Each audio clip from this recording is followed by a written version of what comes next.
So we'll start with our analysis part.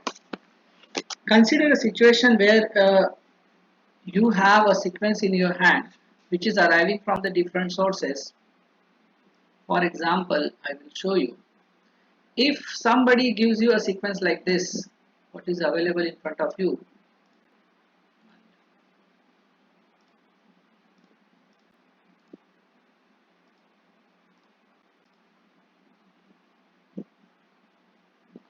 something like this. If this is the sequence coming in front of you and somebody asks you that you have to analyze this sequence for some means, for some functions, okay, so that part is known as sequence analysis. Whenever somebody asks you for the function, that means you have to do some kind of analysis. Now what kind of analysis you have to do, that depends upon the what type of question the person has asked to you.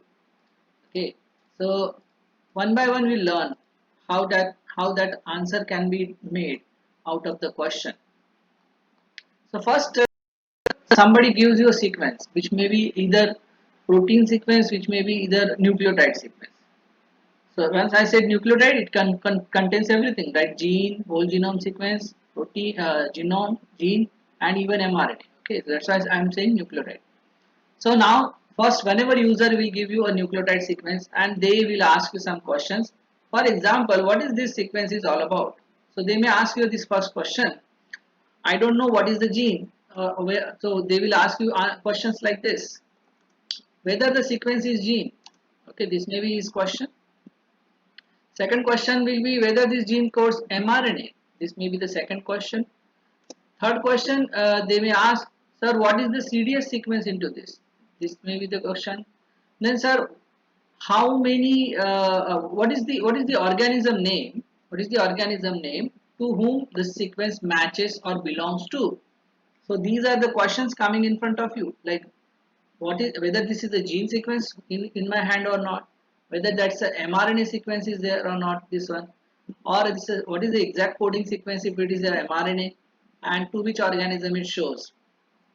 Third, fourth, fifth question they may ask you that, sir, how much is the match? How much is the match with, uh, for example, chimpanzee?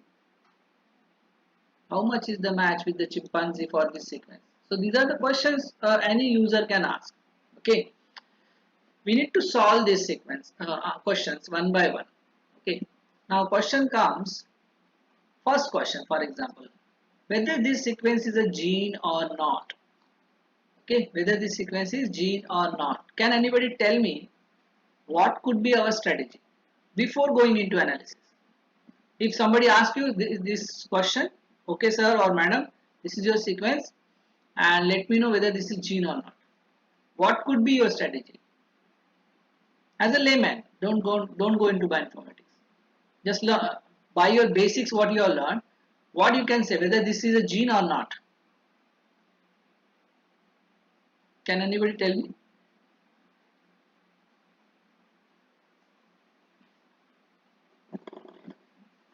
By any general sense that okay, yes, this is a gene. Gene हो सकता है या नहीं हो सकता?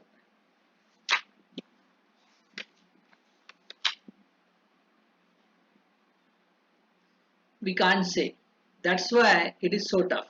Okay, I cannot say by the sequence available in front of me that okay sir this is a gene. Okay, तो मुझे ये बताइए कि कोई भी चीज को हम इतने आसानी से उसके बारे में या उसके फंक्शन के बारे में क्यों नहीं बता पाते? If you find out a formula behind it, कोई भी चीज का फंक्शन बताने के लिए there is a some formula, right? If I am saying formula, okay, कोई भी चीज के लिए एक फॉर्मूला होता है, उसके बेसिस पे ही आप उसको आंसर देते हो.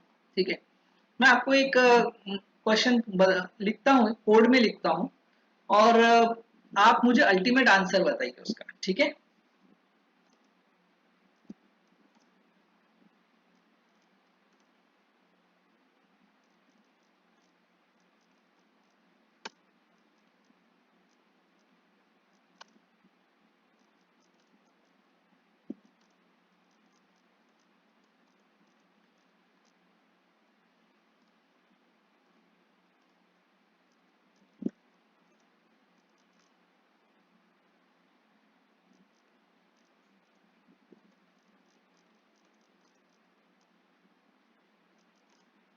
ये कुछ टर्म्स है, आपको दिख रहे हैं सबको?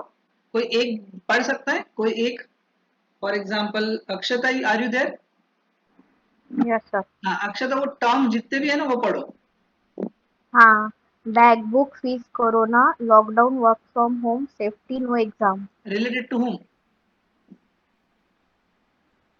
किससे रिलेट कर रहा है ये सारे टर्म्स? स्टूडेंट्स के साथ। स्टूडेंट्स। स्टूडेंट्स, यस, बराबर है, आपने फटाफट बोल दिया। मेरा क्वेश्चन के बेसिस पे आपने आंसर दिया। So there is some formula, right? Now how you have decided that this is related to the students? आपने क्या किया एक्चुअली? आपने क्या किया? Books are related to student exams are yes yes yes and due to corona and there were yes no exams. Yes. अब मैं देखो इसमें थोड़ा कॉम्प्लेक्स कर देता हूँ, ठीक है?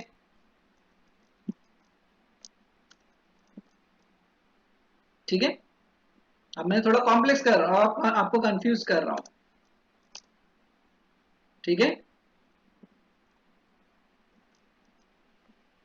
अब फिर से पढ़ो अक्षता।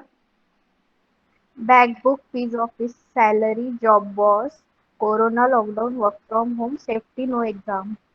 Yes, bag book fees office salary job boss corona lockdown work from home safety no exam. अब मुझे बताइए किससे रिलेटेड है?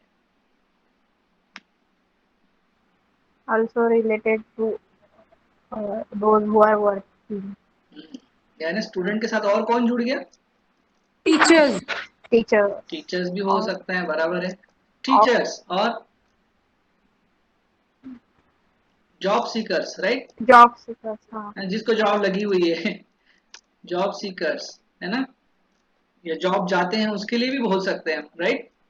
क्योंकि बॉस तभी आएगा ना जब तक उसको जॉब नहीं लगेगा। तो जॉब जॉब गोइंग लोग, पीपल जो है जिसको एम्प्लॉयमेंट है, यानी related to student, related to teacher, related to job, आपने ऐसा बोल दिया। तो होता क्या है ना,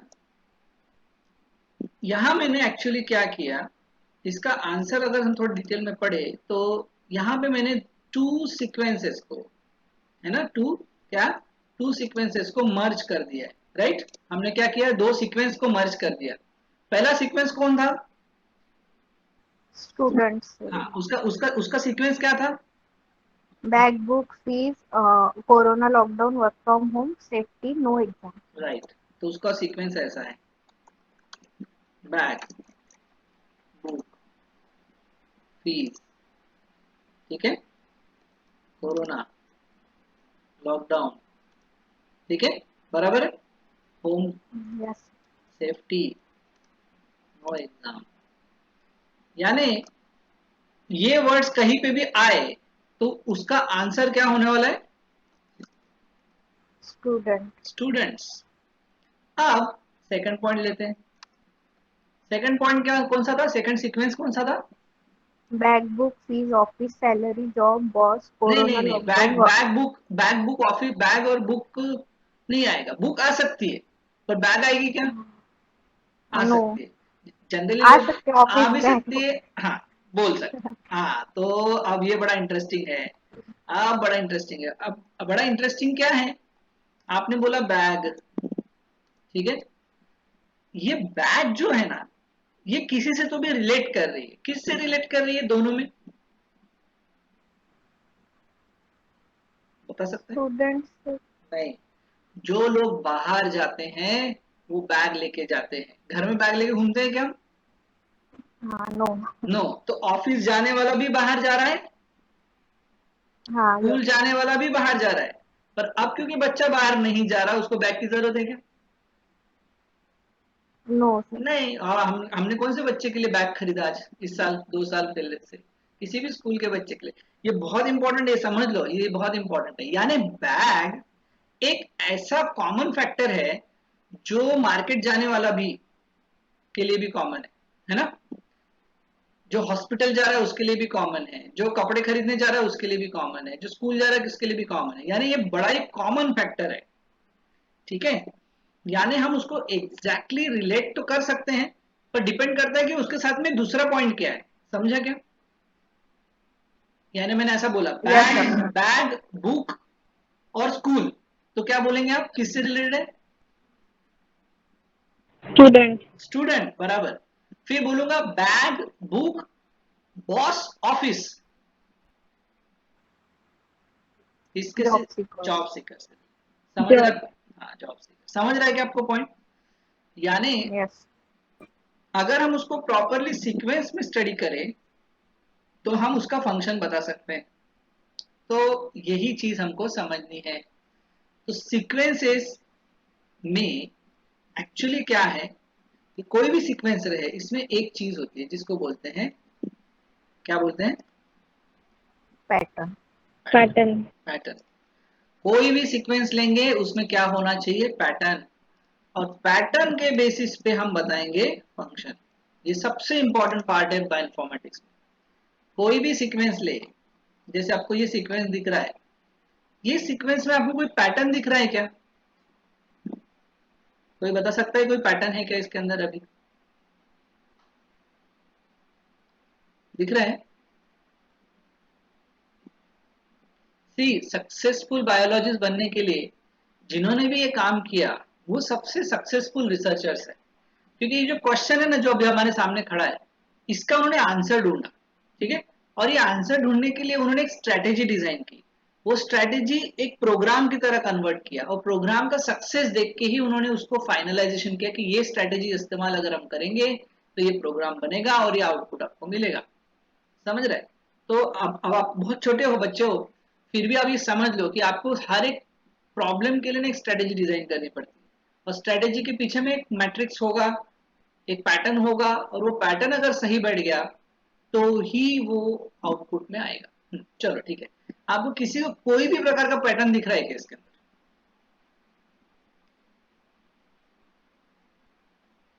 नहीं दिख रहा ना?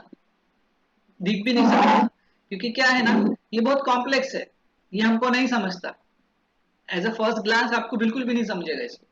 इसको समझने के लिए आपको हमेशा रिलेट करना पड़ेगा, है ना? क्या करना पड़ेगा? रिलेट। रिलेट। जब आप किसी से रिलेट करते हो तो आपको समझ में आता है कि आपके अंदर कौन सी चीज है, ठीक है। फॉर एग्जाम्पल अक्षता, तुम्हारे कॉलेज में तुम्हारा सबसे बड़ा कॉम्पिटिटर आपको कौन लगता है? कॉम्पिटिटर। हाँ? सर होल क्लास ही लगता है। क्लास, पूरा क्लास ही कॉम्पिटिटर लगता है? नहीं। Yes sir. नहीं, अपने लेवल का सोचते होंगे ना कि ये सबसे ज्यादा कॉम्पिटिटर है, मैं फर्स्ट हूं तो ये सेकंड है, मैं सेकंड हूं तो ये फर्स्ट है। कोई तो होगा। Yes sir. हाँ, जो भी है। निशिका। हाँ, हाँ। जिनके भी आपने नाम लिए, आप उनसे रिलेट करते हो खुद को और फिर देखते हो कि क्या कम है क्या ज्यादा है, और उसके बेसिस पे आप अपने फंक्शन डिसाइड करते हो। सेम चीज यहाँ पे भी होने वाली है। ये आपको सबको समझ गया? ये पॉइंट समझ में आ गया ना? Yes sir. Yes sir. तो ये एक्चुअली क्या है, ये है पैटर्न। किसी भी सीक्वेंस में उसका फंक्शन बताने के लिए आपको इंपॉर्टेंट है क्या समझना है, पैटर्न। ठीक है। अब पैटर्न क्या है ये थोड़ा देख लेते हैं। पैटर्न यानी रिपीटेटिव रिपीटेटिव सीक्वेंसेस। ठीक है, क्या है? Repetitive sequences whose presence will be in mass। ठीक है, क्या रहेगा? ऐसे रिपीटेटिव सीक्वेंस है जिनका प्रेजेंस मास में रहेगा, यानी बहुत सारे सीक्वेंसेस में वो उसी जगह मिले। ठीक है, दैट इज और रिपीटेटिव सीक्वेंस। फॉर एग्जाम्पल यहाँ पे है बैग विथ बैग, बराबर है। अगर मैं बोल रहा हूँ बैग बैग है, तो ये किस प्रकार के लोग हैं? घर में खाना बनाने वाले लोग हैं या बाहर जाने वाले लोग हैं? बाहर जाने वाले। बाहर यस, जाने वाला। यस। यानी यानी यानी अगर मुझे एक फैमिली बनानी है, ठीक है, क्या बनानी है? Family, family. जिसमें जिसमें आउटसाइडर्स लोगों को क्लासिफाई करना है इनसाइडर्स लोगों के साथ में। ठीक है, समझ रहे हैं? जो लोग बाहर जाते हैं उनको अलग करना है, जो अंदर है उनको अलग करना है। तो उसके अंदर का सबसे इंपॉर्टेंट पैटर्न कौन है?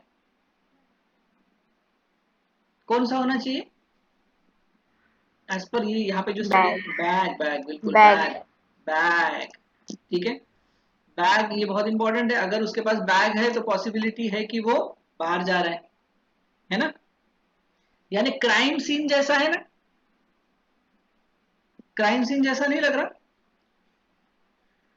समझ लो कि खून किसने किया ऐसा आपको ढूंढना है, समझे। और उसने मास्क पहन के रखा है, तो आप पहला, और उसने हेलमेट पहन के रखा हुआ है, और कोई तो भी एक बंदा आया जिसने अंदर खून करके भाग गया, फिर आपने सीसीटीवी में फुटेज देखी और आपको दिखा कि मास्क के साथ साथ उसने हेलमेट भी पहना हुआ है और उसके पास एक बैग भी है, तो आप क्या बोलोगे, इनसाइडर ने खून किया या आउटसाइडर ने खून किया? आउटसाइडर। आउटसाइडर, क्योंकि उसके पास दो चीजें एविडेंस कर रही है कि उसके पास एक हेलमेट था सर, और उसने बैग भी था, और इनसाइडर ने ये कंफर्म कर दिया कि ऐसा हेलमेट हमारे घर में नहीं था सर। इसका मतलब ये है कि कोई तो भी बाहर से आया, किल आउट किया और चला गया। यहाँ पे भी वैसे ही हो रहा है। तो आपने इस पैटर्न को सीखना शुरू किया। बैग, इनसाइड वालों के पास जनरली बैग नहीं होती, तो ये फैमिली बनते जा रहा है। फिर सेकंड, इसमें और कौन से ऐसे पॉइंट्स हैं जो आउटसाइड में ही रिलेट होते हैं? इन सारे पॉइंट्स में सेफ्टी। सेफ्टी, सेफ्टी किसके साथ रहेगी, आउटसाइडर या insider? Outsider. Outside. Both sir. Both, हाँ। बोथ के लिए, अगर वो घर में बैठेगा तो उसका सेफ्टी रहेगा ना, समझा, हाँ। है ना। फिर होम भी है, ये सारे इनसाइडर फैमिली के फीचर्स है। यानी अगर वो बैग नहीं लेके जाता है तो वो सेफ है, यानी वो घर में बैठा है। अगर वो होम में है इसका मतलब वो इनसाइडर है। और जो बाहर जा रहा है उसके साथ में बैग है, उसके साथ और कौन है? कोरोना। वेरी गुड, कोरोना है इसके साथ में। यस, आउटसाइडर के साथ ये फीचर है, अगर वो बाहर जाएगा तो कोरोना लेके आएगा, है ना। अगर वो बाहर नहीं जाएगा तो बिल्कुल कोरोना नहीं होगा। 90% चांसेस तो ऐसे ही बोलते हैं। तो ये जो है ये है पैटर्न, ठीक है, पैटर्न। तो अगर मैंने आपको एक क्वेश्चन पूछा, मैंने आपको एक क्वेश्चन पूछा इसके बेसिस पे, ये जो चीज है, ठीक है,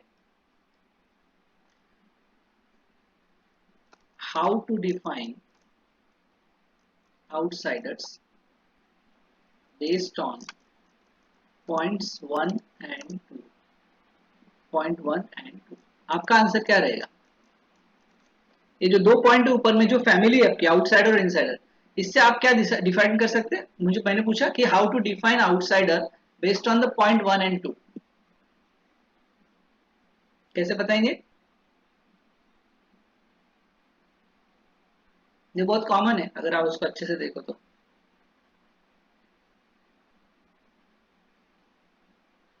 generally outsiders go with the bag and comes with the corona, है ना, while insiders are remain safe at their home because they don't carry bag and hence they don't carry corona।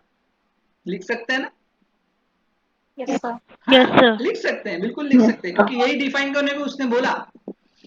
ये चीज है पैटर्न, ये चीज है pattern, तो मैंने आपको ऑलरेडी समझा दिया। अब ये पैटर्न जो है ये सबके लिए कॉमन है। बैग जो बाहर जाएगा, जितने भी लोग बाहर जाएंगे पॉसिबिलिटी है वो बैग लेके जाएंगे, और जितने भी लोग बाहर जाएंगे पॉसिबिलिटी कि उनको कोरोना टच करेगा, ठीक है। जितने भी लोग घर में हैं पॉसिबिलिटी है कि वो सेफ रहेंगे, और वो होम होम क्वारंटाइन होम घर में है तो अच्छा है। इस तरह से ये चीजें समझी जा रही ना। अब ये ऐसे एक चीज पे तो होगा नहीं, हमको क्या करना पड़ेगा, इसके ऊपर में वेट मैट्रिक्स पुट करना पड़ेगा। क्या पुट करना पड़ेगा, क्या पुट करना पड़ेगा? Weight matrix. अब आपको वेट मैट्रिक्स क्या है मैं आपको समझा देता हूँ। वेट मैट्रिक्स का मतलब होता है कि हर एक फिनोमिनन का एक वजन होगा, एक वैल्यू होगा, ठीक है। उस जगह का उसका एक महत्व होगा, ठीक है। फॉर एग्जाम्पल, मैं आपको एक एग्जाम्पल समझाता हूँ।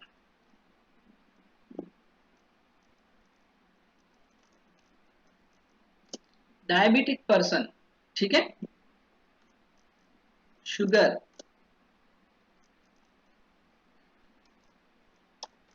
इंसुलिन, फ्रूट, क्लॉथ,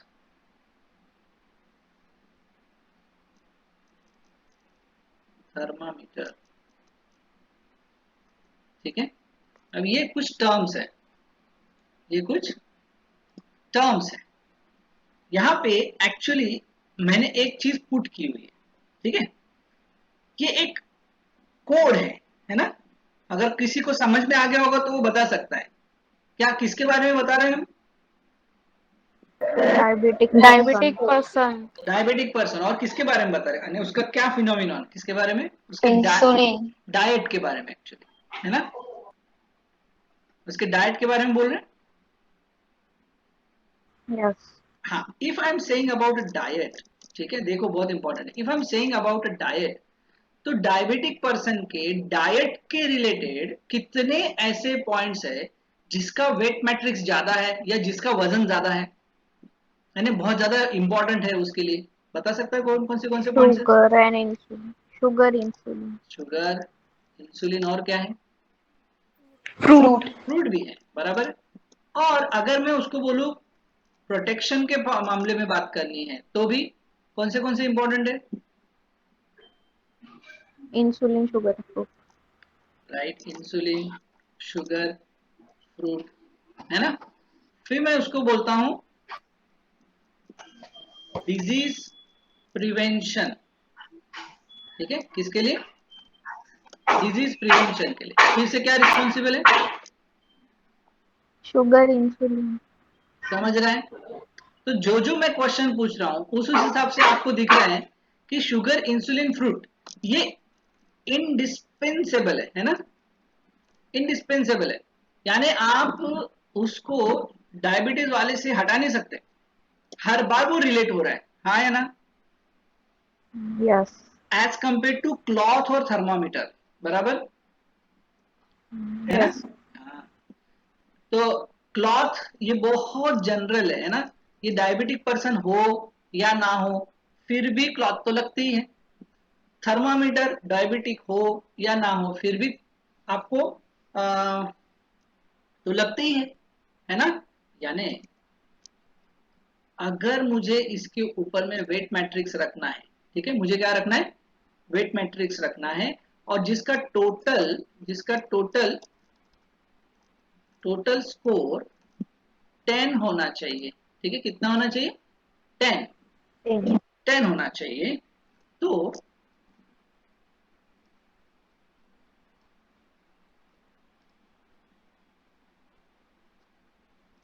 शुगर को कितना कितना वेटेज देंगे? इतना आसान नहीं है, पहले पूरे पॉइंट्स देख लो, आप कितना वेटेज देंगे?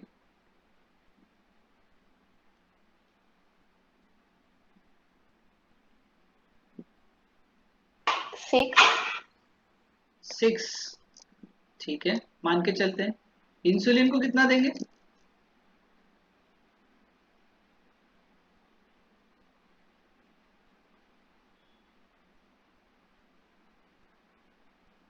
वन देंगे, चल जाएगा?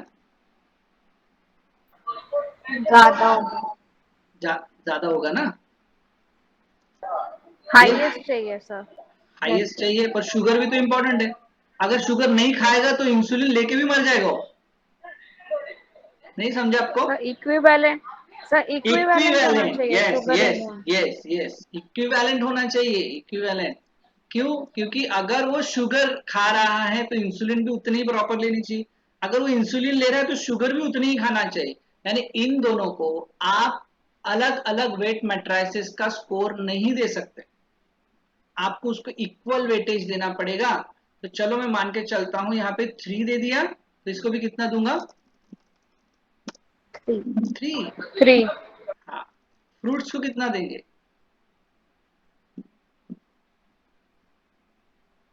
2, 1 या 2। हाँ। 2, है ना, अभी आपका लॉजिक बैठ रहा है। और यहाँ पे 1।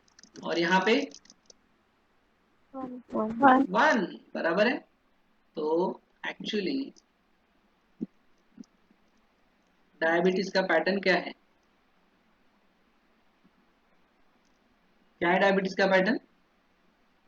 33211 33211 33211 यानी ये डायबिटीज वाला है। समझा क्या आपको पॉइंट कि नहीं समझा?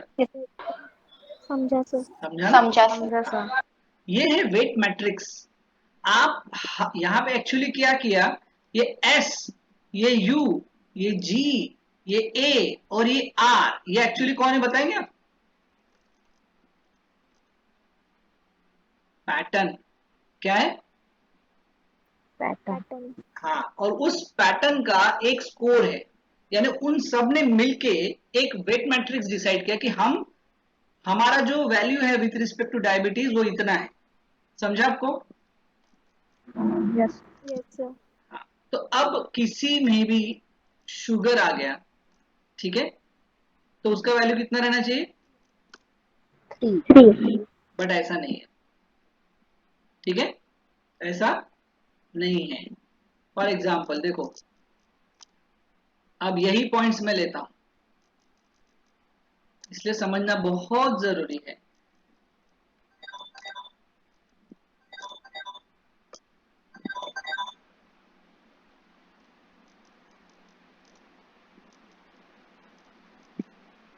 अब यहां बताइए कितना देंगे शुगर को वेटेज?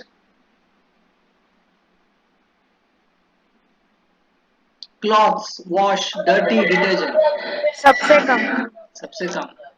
मान के चलता हूं टोटल आपको सेट करनी है फिर से 10, तो इसको सबसे कम देंगे। चलो पहले उसको देंगे ही नहीं हम, सबसे पहले किधर एनालिसिस करना पड़ेगा? क्लॉथ, है ना?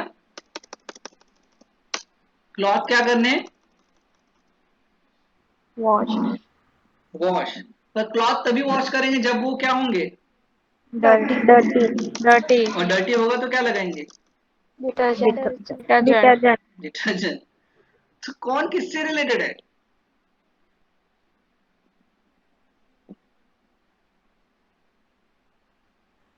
डिटर्जेंट से। नहीं, क्लॉथ। क्लॉथ, क्लॉथ से। अगर हाँ। क्लॉथ से रिलेटेड है सर। क्लॉथ से रिलेटेड है ना? हाँ, अगर क्लॉथ ही नहीं रहेगा तो वॉश करने की जरूरत ही नहीं पड़ेगी, क्योंकि डर्टी नहीं होगा। डर्टी नहीं होगा तो डिटर्जेंट की जरूरत नहीं पड़ेगी। इसका मतलब है कि सबसे इंपॉर्टेंट जो है वो क्लॉथ है, यानी उसको हाई स्कोर दो। अगर क्लॉथ है तो उसकी पॉसिबिलिटी है क्या होने की? डर्टी। डर्टी। ठीक है, समझे? 3 और 2 5 हो गया। अगर डर्टी हो गया तो क्या करेंगे? वॉश करेंगे। और वॉश करने के लिए आप क्या अप्लाई करोगे? डिटर्जेंट। डिटर्जेंट। तो कितना हो गया? 9। 9। और शुगर, डर्टी होने का एक पॉसिबिलिटी है कि आपके कपड़े के ऊपर शुगर गिर गई, शुगर सिरप गिर गया, इसलिए मैं उसको वेटेज दूंगा 1। समझा? तो ये जो पैटर्न हो गया, ये हो गया 1 3 2 2 2। समझे? तो ये 3 3 2 1 1 से टोटली अलग है ना?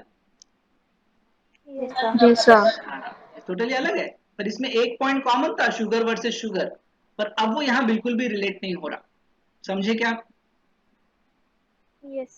हाँ, तो ये हो गई एक डिफरेंट पैटर्न, ठीक है, समझा? और ये हो गया एक डिफरेंट पैटर्न। सो एक्चुअली क्या क्या हो रहा है यहाँ पे? एक्चुअली हो ये रहा है कि आप पैटर्न बनाते जा रहे हो सीक्वेंस के बेसिस पे, बराबर? You are preparing a pattern. तो एक सीक्वेंस में, जैसे यहाँ पे आपको ये सीक्वेंस दिख रहा है, इस सीक्वेंस के अंदर भी बहुत सारे हिडन मैसेजेस है। क्या है? Hidden messages. हाँ, हिडन मैसेजेस जो आपको दिखते नहीं है, ऐसे नहीं दिखेंगे वो। जब तक आप उसको केयरफुली एनालाइज नहीं करेंगे, आपको उसको हिडन मैसेजेस नहीं दिखेंगे। और वो हिडन मैसेजेस यानी ये है, जैसे डायबिटीज, पर्सन, शुगर, इंसुलिन, ऐसे लिखा हुआ है उसके अंदर। It is very difficult to search as a whole. पर हम जब उसको टुकड़ों टुकड़ों में डिवाइड करते हैं और उसका पैटर्न एनालिसिस करते हैं और फिर उसके ऊपर वेट मैट्रिक्स पुट करते हैं, तो हमको उसका एक मैट्रिक्स पता चलता है। और ये मैट्रिक्स क्या होता है? क्या होता है? कंजर्व्ड। क्या होता है? कंजर्व्ड। तो इसको एक्चुअली कहा जाता है PSSM, इसको कहा जाता है PSSM, जिसका फुल फॉर्म है पोजीशन स्पेसिफिक स्कोरिंग मैट्रिसेस। यानी हर एक न्यूक्लियोटाइड का उसके अगले न्यूक्लियोटाइड से कोई ना कोई रिलेशनशिप है, राइट। ऐसा इसलिए कह रहा हूं, देखो यहाँ पे आपने रिलेट किया था, जैसे क्लॉथ वॉश डर्टी डिटर्जेंट। हाँ, यानी आप ऐसा उसको बोल सकते कि cloth becomes dirty wash with detergent, या फिर cloth become dirty use detergent to wash, wash your cloth when becomes dirty use detergent, detergent can be used to wash clothes when it becomes dirty। समझा क्या आपको? Yes, sir. आप कोई भी matrices लगाए और उसका एक दूसरे से क्या है, पोजीशन स्पेसिफिक स्कोरिंग रिलेशनशिप है ना। तो आप बोल सकते हैं कि sir you are talking about washing the clothes when it becomes dirty, that's it, है ना। सो आप आराम से उसका फंक्शन बता सकते हैं।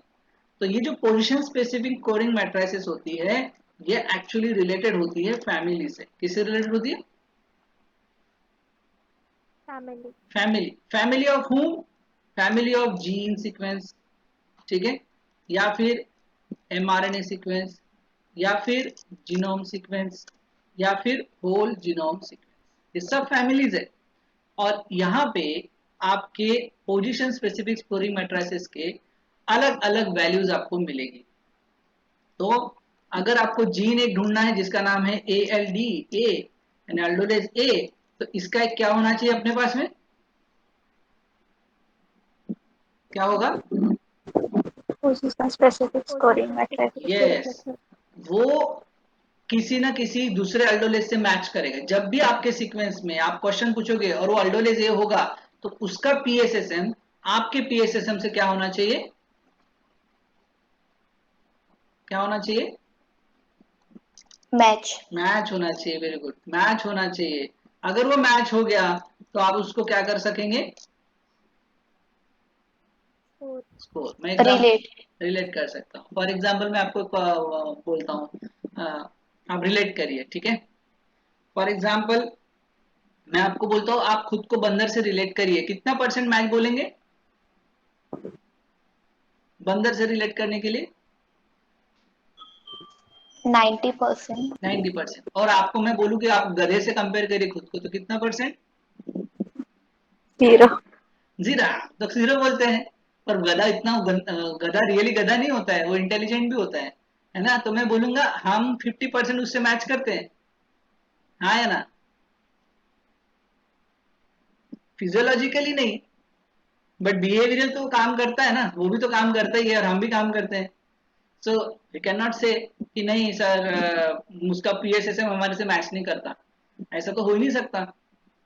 वो भी काम करता है, हम भी काम करते हैं, तो 50% तो मैच कर रहे हैं। फिजियोलॉजिकली सर वेराइट करता है, मेंटली शायद सर अलग करता है, हाँ उतना पार्ट अलग है, but 50% it matches because that fellow also works like us, है ना। हम भी उसको सोशली इस्तेमाल करते हैं ना, वो भी बड़ा सिस्टमेटिक चलता है रास्ते के ऊपर। ऐसा तो नहीं उधम करते चलता है, इसको मारा उसको उड़ा दिया।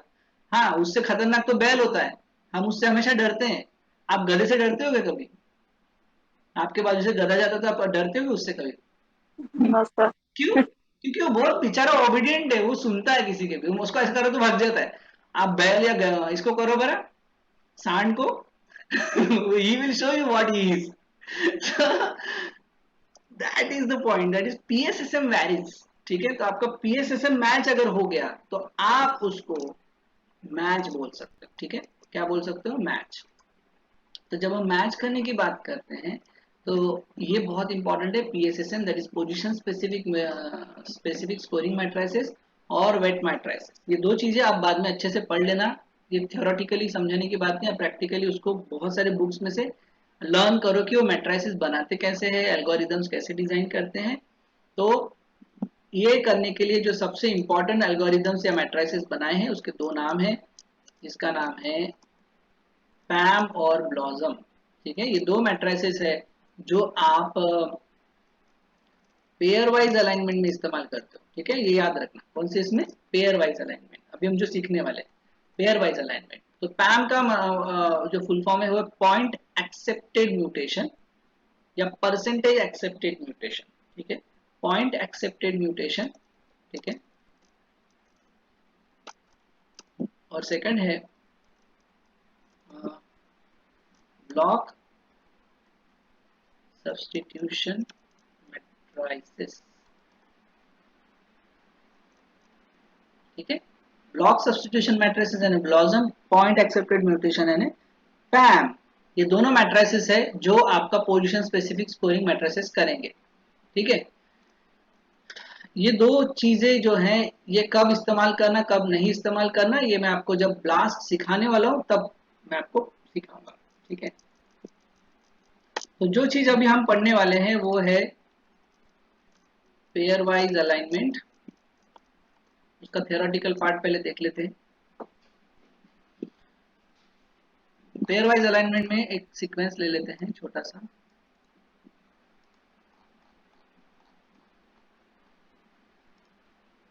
कॉपी करते हैं यहाँ पे। तो ये आपके पास एक सीक्वेंस है, किसी ने आपको ये सीक्वेंस दे दिया, ठीक है, और इसको हम कहते हैं हमेशा क्वेरी। याद रखिए टेक्निकल वर्ड्स याद रहने चाहिए। हमेशा जो भी सीक्वेंस आपकी तरफ से इनपुट होता है सॉफ्टवेयर में उसको कहा जाता है क्वेरी, ठीक है। और अब आप क्या करना चाहते हो, जो भी आप चीज करोगे वो होगी आपकी ऑपरेशन, ठीक है, ये आपकी स्ट्रेटेजी। ऑपरेशन में आपको क्या पूछा है उसके बेसिस पे आपको आज के आंसर्स देने, ठीक है। तो मेरा पहला क्वेश्चन होगा to whom it matches the best. मेरा पहला क्वेश्चन क्या है, ये किससे बेस्ट मैच करता है और उसका नाम मुझे बता दीजिए, ठीक है। तो मेरे पास में अलग अलग स्ट्रेटेजीज है, ठीक है। To whom it matches the best, तो अगला वर्क फ्लो क्या होगा, अगला वर्क फ्लो ये होगा कि आपने पूछना चाहिए to whom it matches the best, तो आपका अगला क्वेश्चन ये होना चाहिए with whom I have to compare। मुझे किसके साथ कंपेयर करना है, आप उसने तो पूछ लिया कि to whom it matches the best, फिर आपने पूछना चाहिए with whom I have to compare। Then आपका अगला उसका अगले वाले का आंसर होगा कंपेयर डेटाबेस, ठीक है, कंपेयर डेटाबेस। फिर आपका अगला क्वेश्चन होना चाहिए विच डेटाबेस, ठीक है, विच डेटाबेस, ये हट रहा है मैं बाद में कॉपी कर दूंगा। Which database you want to compare, फिर वो अगला वाला आंसर करेगा okay compare it with the nucleotide database, ठीक है। उसने ऐसा बोला, क्या बोला, न्यूक्लियोटाइड डेटाबेस से आप कंपेयर करिए। फिर आपका फिर से क्वेश्चन होगा इन न्यूक्लियोटाइड विच ऑर्गेनिज्म, कौन से न्यूक्लियोटाइड के डेटाबेस में कंपेयर करना है, क्योंकि मुझे पता करना पड़ेगा कौन से ऑर्गेनिज्म से आपको मैच करना है। अगर आपको कोई ऐसा क्वेरी है कि मुझे ये सीक्वेंस किसी ऑर्गेनिज्म से मैच करना है, तो ऐसा कोई क्वेश्चन है कि आपका ऐसा कोई डिमांड है क्या या ऑपरेशन रिक्वायरमेंट है क्या, वो उसके आंसर दो हो सकते हैं, नो, आई डोंट नो, ठीक है, आई डोंट नो। अगर उसने बोला आई डोंट नो तो आपको लेना पड़ेगा एनआर एनटी डेटाबेस, ठीक है, एनआर एनटी डेटाबेस, यानी जिसके अंदर कोई भी ऑर्गेनिज्म की रिक्वायरमेंट आपने नहीं पुट की है, यानी ये हो गया जनरल सर्च। क्या हो गया, जनरल सर्च, इसमें आपने किसी ऑर्गेनिज्म को इनपुट में नहीं दिया है। फिर अगर उसने बोला कि I want to get it compare with one of the organism जिसका नाम है मान के चलो बॉस्टोरस, ओके, तो आपका क्वेश्चन होना चाहिए, क्वेश्चन अगेन सिलेक्टिव सर, आपने बोलना चाहिए सर सिलेक्टिव, यानी आपको बॉस्टोरस के साथ ही कंपेयर करना है, तो बोलेगा यस, ठीक है। फिर आपका एक क्वेश्चन होना चाहिए sir in nucleotide, sir in nucleotide we have 3 databases, उससे भी ज्यादा है पर मैं अभी आपको इजी एग्जांपल के लिए समझा रहा हूँ। Sir in nucleotide there are 3 databases, यानी आपका ये जो जीन है ना, आप बोल रहे हो कि न्यूक्लियोटाइड डेटाबेस से कंपेयर करो जो बॉस टॉरस का है। फिर भी मेरे पास क्वेश्चन है sir, in nucleotide database there are actually 3 databases sir. First is genome, second is EST, third is gene, fourth भी बता देता हूँ, होल जीनोम, ठीक है, फिफ्थ इज पेटेंटेड। सर इतने सारे डेटाबेसेस है सर, उसके अंदर कौन से कंपेयर करना है? जीनोम से कंपेयर करना है, एमआरएनए से कंपेयर करना है, या जीन से कंपेयर करना है, या होल जीनोम से कंपेयर करना है, या पेटेंटेड सीक्वेंसेस से कंपेयर करना है? फिर वो बोलेगा क्वेश्चन आई डोंट नो, ठीक है, आई डोंट नो। फिर आप उसको सजेस्ट करो, क्या करोगे? Will suggest, okay sir let me know your problem, ठीक है। आप क्या करोगे? उसको पूछोगे कि आपको एग्जैक्टली क्या करना है, ठीक है, ये सीक्वेंस लेके आपको क्या करना है। समझ में आ रहा है ना सबको? किसी को कुछ डाउट नहीं है ना? एकदम क्लियर है? हाँ एकदम क्लियर है ना? हाँ। So let me know your problem, तो वो बोलेगा sir I have this sequence, okay sir now I have understood, I want to compare it with the Bose torus, ठीक है, I want to compare it with the Bose torus। फिर यहां से आप और क्वेश्चन पूछना शुरू करो, आप बॉस टॉरस से ही क्यों कंपेयर करना चाहते हो? तो बोलेगा sequence belongs to them sir, sequence belongs to Bos taurus, है ना। वो बोलेगा सर ये सीक्वेंस ही बॉस टॉरस का है। तो फिर आप उसको पूछो आपको कैसे पता चला, ठीक है, आपको कैसे पता चला? सर हमने पीसीआर एम्पलीफाई किया है, ठीक है, PCR amplify with boss taurus genome, okay okay, आपने बॉस टॉरस का जीनोम लेके उसको एम्पलीफाई किया है, इसलिए आपके पास ऐसा सीक्वेंस आ गया, okay then it's okay, right, you are correct sir. पर हमारा क्वेश्चन था कि डेटाबेस कौन सा सिलेक्ट करना है, तो मैंने उन ऑप्शन दिए थे, जीनोम है, जीन है, ईएसटी है, होल जीनोम सीक्वेंस है, और पेटेंट है, और भी है पर अभी इतने डिस्कस करते हैं। उनको पता नहीं था कि क्या करना है। तो मान के चलिए कि उनको हमने क्वेश्चंस पूछ रहे कि आपका ये सीक्वेंस जीनोम के साथ कंपेयर करना है, ठीक है, तो बोलेगा sir what will happen if I compare this sequence with the genome, है ना। अगर मैं ये सीक्वेंस जीनोम से कंपेयर करता हूं या जीनोम डेटाबेस से कंपेयर करता हूं तो क्या होगा? तो आंसर ऐसा रहेगा sir you will get genome sequence position। आपको क्या मिलेगी सर? अगर आप जीनोम डेटाबेस से इस सीक्वेंस को कंपेयर करेंगे तो आपको सबसे पहली इंफॉर्मेशन मिलेगी जीनोम सीक्वेंस पोजीशन, यानी आपका ये जो सीक्वेंस है ये जीनोम पे कौन से पोजीशन पे अवेलेबल है। Okay okay sir, if I don't go for the genome, I go for the gene, then क्या होगा? Okay sir, it will give you gene function details, ये सीधा सीधा आपको बता देगा कि जीन फंक्शन डिटेल्स क्या है। Okay, if you compare with the EST, आपको पता है क्या देगा, किसकी इंफॉर्मेशन देगा? एमआरएनए की इंफॉर्मेशन देगा। होल जीनोम सीक्वेंस ये तब करते हैं जब पार्शियली सीक्वेंस्ड होता है। इस तरह से आप उसका सारा सॉल्व करेंगे problem, and then you will decide कि किस तरह का एनालिसिस आपको करना है। चलो ठीक है, उन्होंने बोल दिया कि okay sir now you go with the gene, आप किससे जाइए? जीन डेटाबेस में जाएंगे, ठीक है sir, then I have decided that I have to go with the gene database. तो ये कौन है मेरा, बताएंगे इसको क्या बोला था मैंने तभी स्टार्टिंग में? कौन है ये मेरा? क्वेरी। Query, right. तो अब मेरी क्वेरी जो है ये सर्च होने वाली है किसके साथ में? कौन सा ऑर्गेनिज्म? Right, boss taurus. ये आपकी स्ट्रेटेजी है, हाँ ये आपकी स्ट्रेटेजी है। बॉस टॉरस को आप पहले सिलेक्ट करेंगे, फिर कौन सा डेटाबेस लेना है? कौन सा डेटाबेस सिलेक्ट करना है? Gene database. Gene database, correct, you have to select gene database.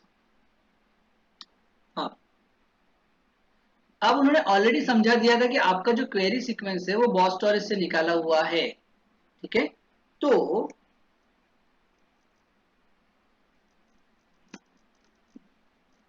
Probability of match, probability of match कितना होगा? Probability of match boss taurus के अंदर, यानी बॉस टॉरस के जीन के डेटाबेस के अंदर आपके ये सीक्वेंस जैसा मैच मिलने का चांसेस कितना होगा? ज्यादा होगा या कम होगा? सर ज्यादा होगा। ज्यादा होगा, यानी मोर देन 90% होना चाहिए। Yes sir. यस, तो ये भी हमारी स्ट्रेटेजी है। क्या है? ये भी हमारी स्ट्रेटेजी है। हाँ सर, प्रोबेबिलिटी ऑफ मैच 90% से ज्यादा है, क्योंकि आप कौन सा एनालिसिस कर रहे हो मुझे बताएंगे? पैरालॉगी कर रहे हैं या ऑर्थोलॉगी कर रहे हैं? जिसने पहला लेक्चर अटेंड किया होगा उसको पता चलेगा। ऑर्थोलॉगस सीक्वेंस एनालिसिस हो रहा है या पैरालॉगस जीनोम सीक्वेंस एनालिसिस हो रहा है? पैरालॉग। पक्का? देखो, शब्द बोलते वक्त समझ में आता है। जब आप पैरा बोलते हो ना तो मुंह से हवा बाहर जाती है। ऑर्थो, जब आखिरी शब्द आता है ना वो अंदर जाता है मुंह के अंदर। ऑर्थो तो तो अंदर आता है। पैरा, पैरा जब आ होते ना, आ जाते तो बाहर फेंकते हैं। तो हिंदी में हमारे इसमें ना शब्दों का बड़ा इंपॉर्टेंस है, उसी तरह इंग्लिश में भी बड़ा इंपॉर्टेंट है। आउटपुट में उसका आउटपुट बताया, इनपुट में उसका इनपुट बताया। देखो, आप आउटपुट बोलो तो सब कुछ बाहर जाता है, इनपुट बोलो तो सब कुछ अंदर आता है ना? तो कंफ्यूज हो गए ना, तो सिर्फ शब्दों का हवाओं के ध्यान देना। सो ये विद इन अ स्पीसीज है ना?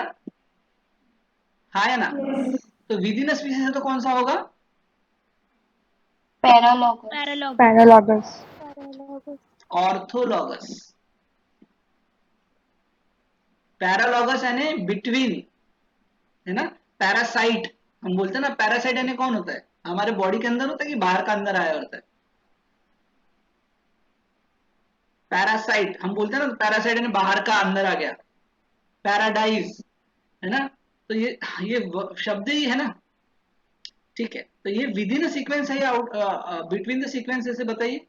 विद इन जीनोम है, विद इन स्पीसीज है या बिटवीन द स्पीसीज है, ये बताइए।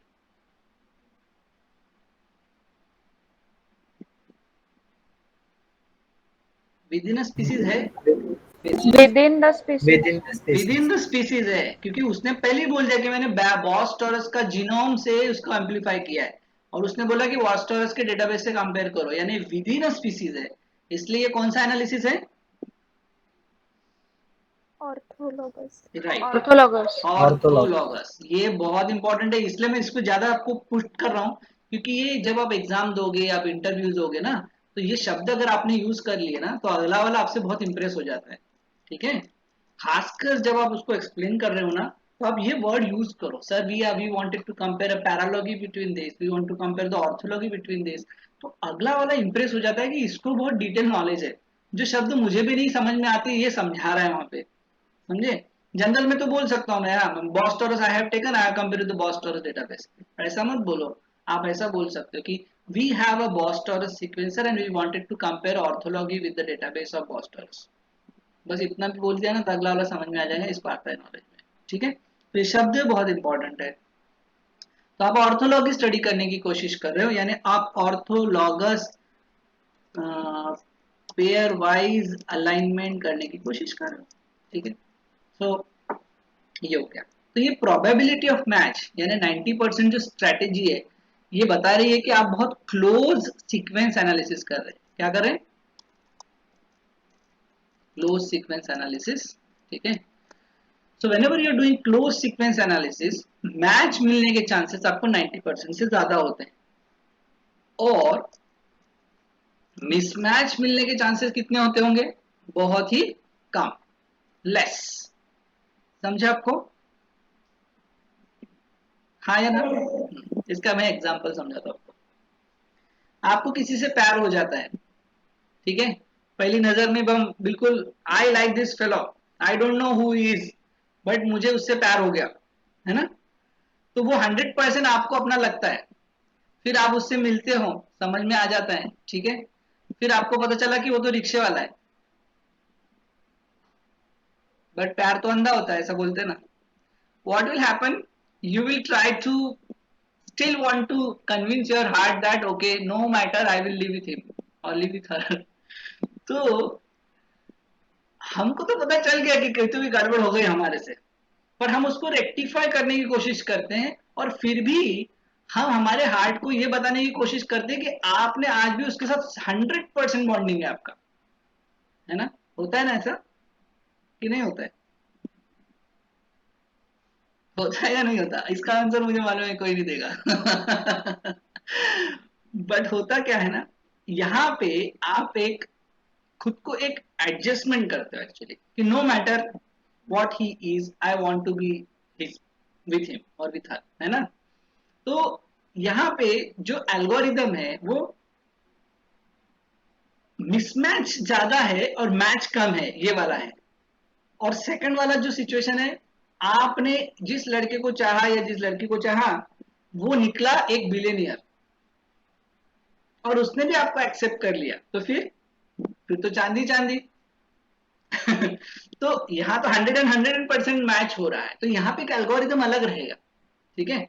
यहाँ पे आपको हर चीज को एक्सप्लेन करने की जरूरत नहीं पड़ेगी कि सर नहीं नहीं नहीं मैं छुपाऊंगा, मैं छुपाऊंगी कि ये रिक्शा चलाता है करके, है ना?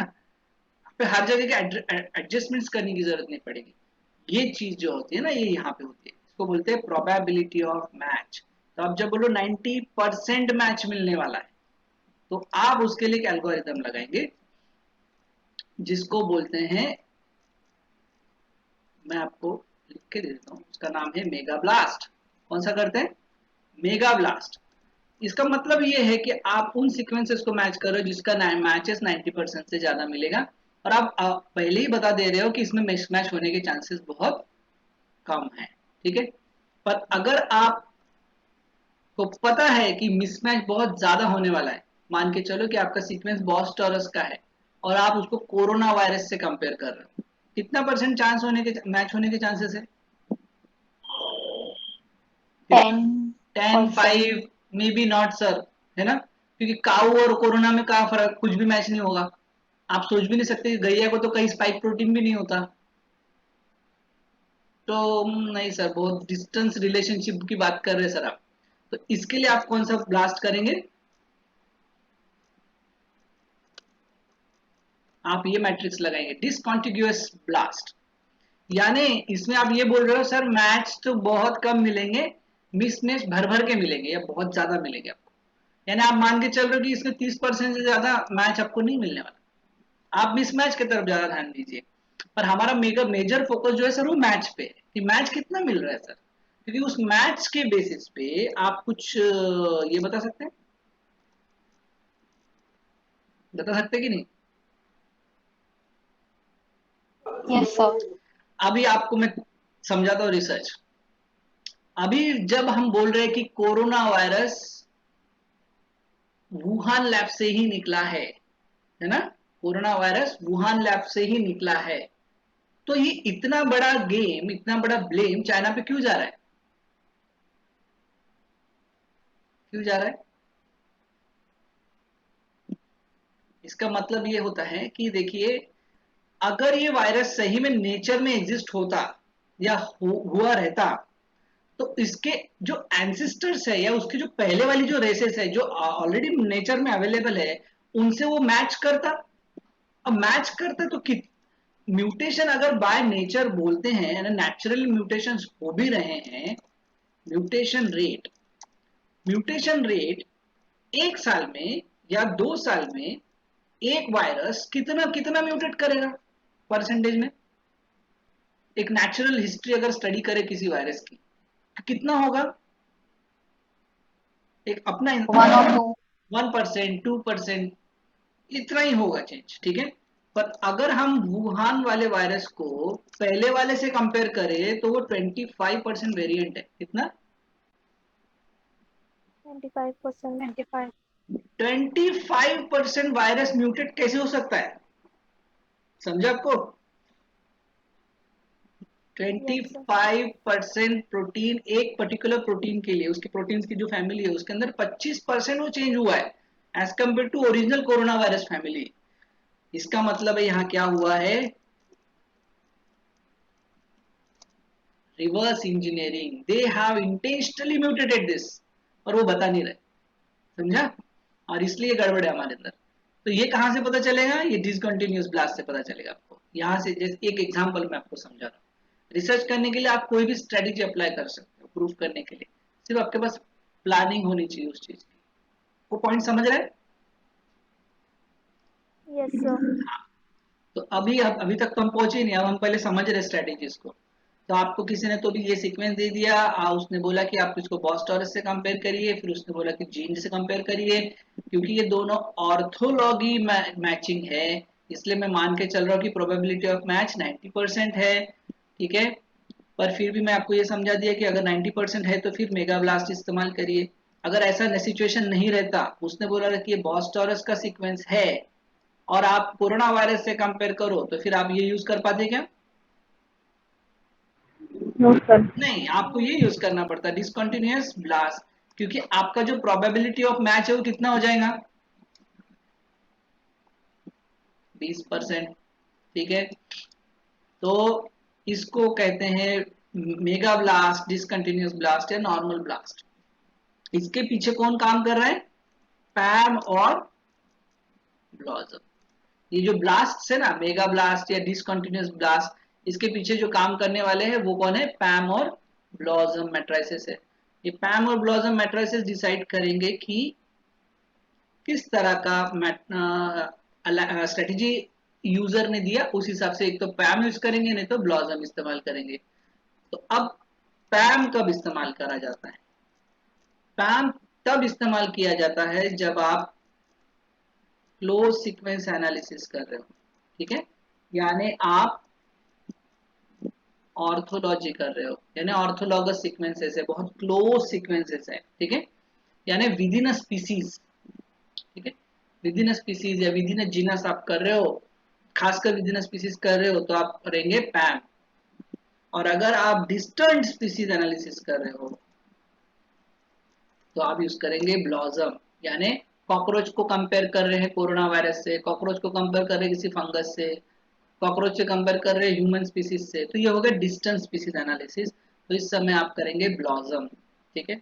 अब ब्लॉसम या पैम में भी ना नंबर्स होते हैं, जैसे पैम 60, ठीक है, ब्लॉसम 62,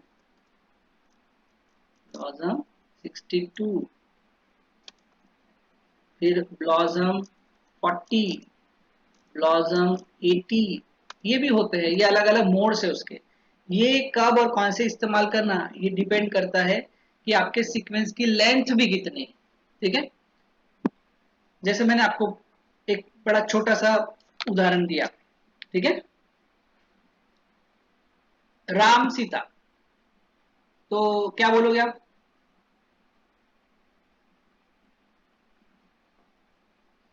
क्या बोल सकते हैं राम सीता से, आप कुछ बोल सकते हैं, बता सकते हैं इसमें? Husband wife. हस्बैंड वाइफ है, और कुछ नहीं बोल सकते, बस इतना ही। पर अब मैं और एक चीज बोलता हूँ, Ram Sita Ramayana, then who is Ram and Sita,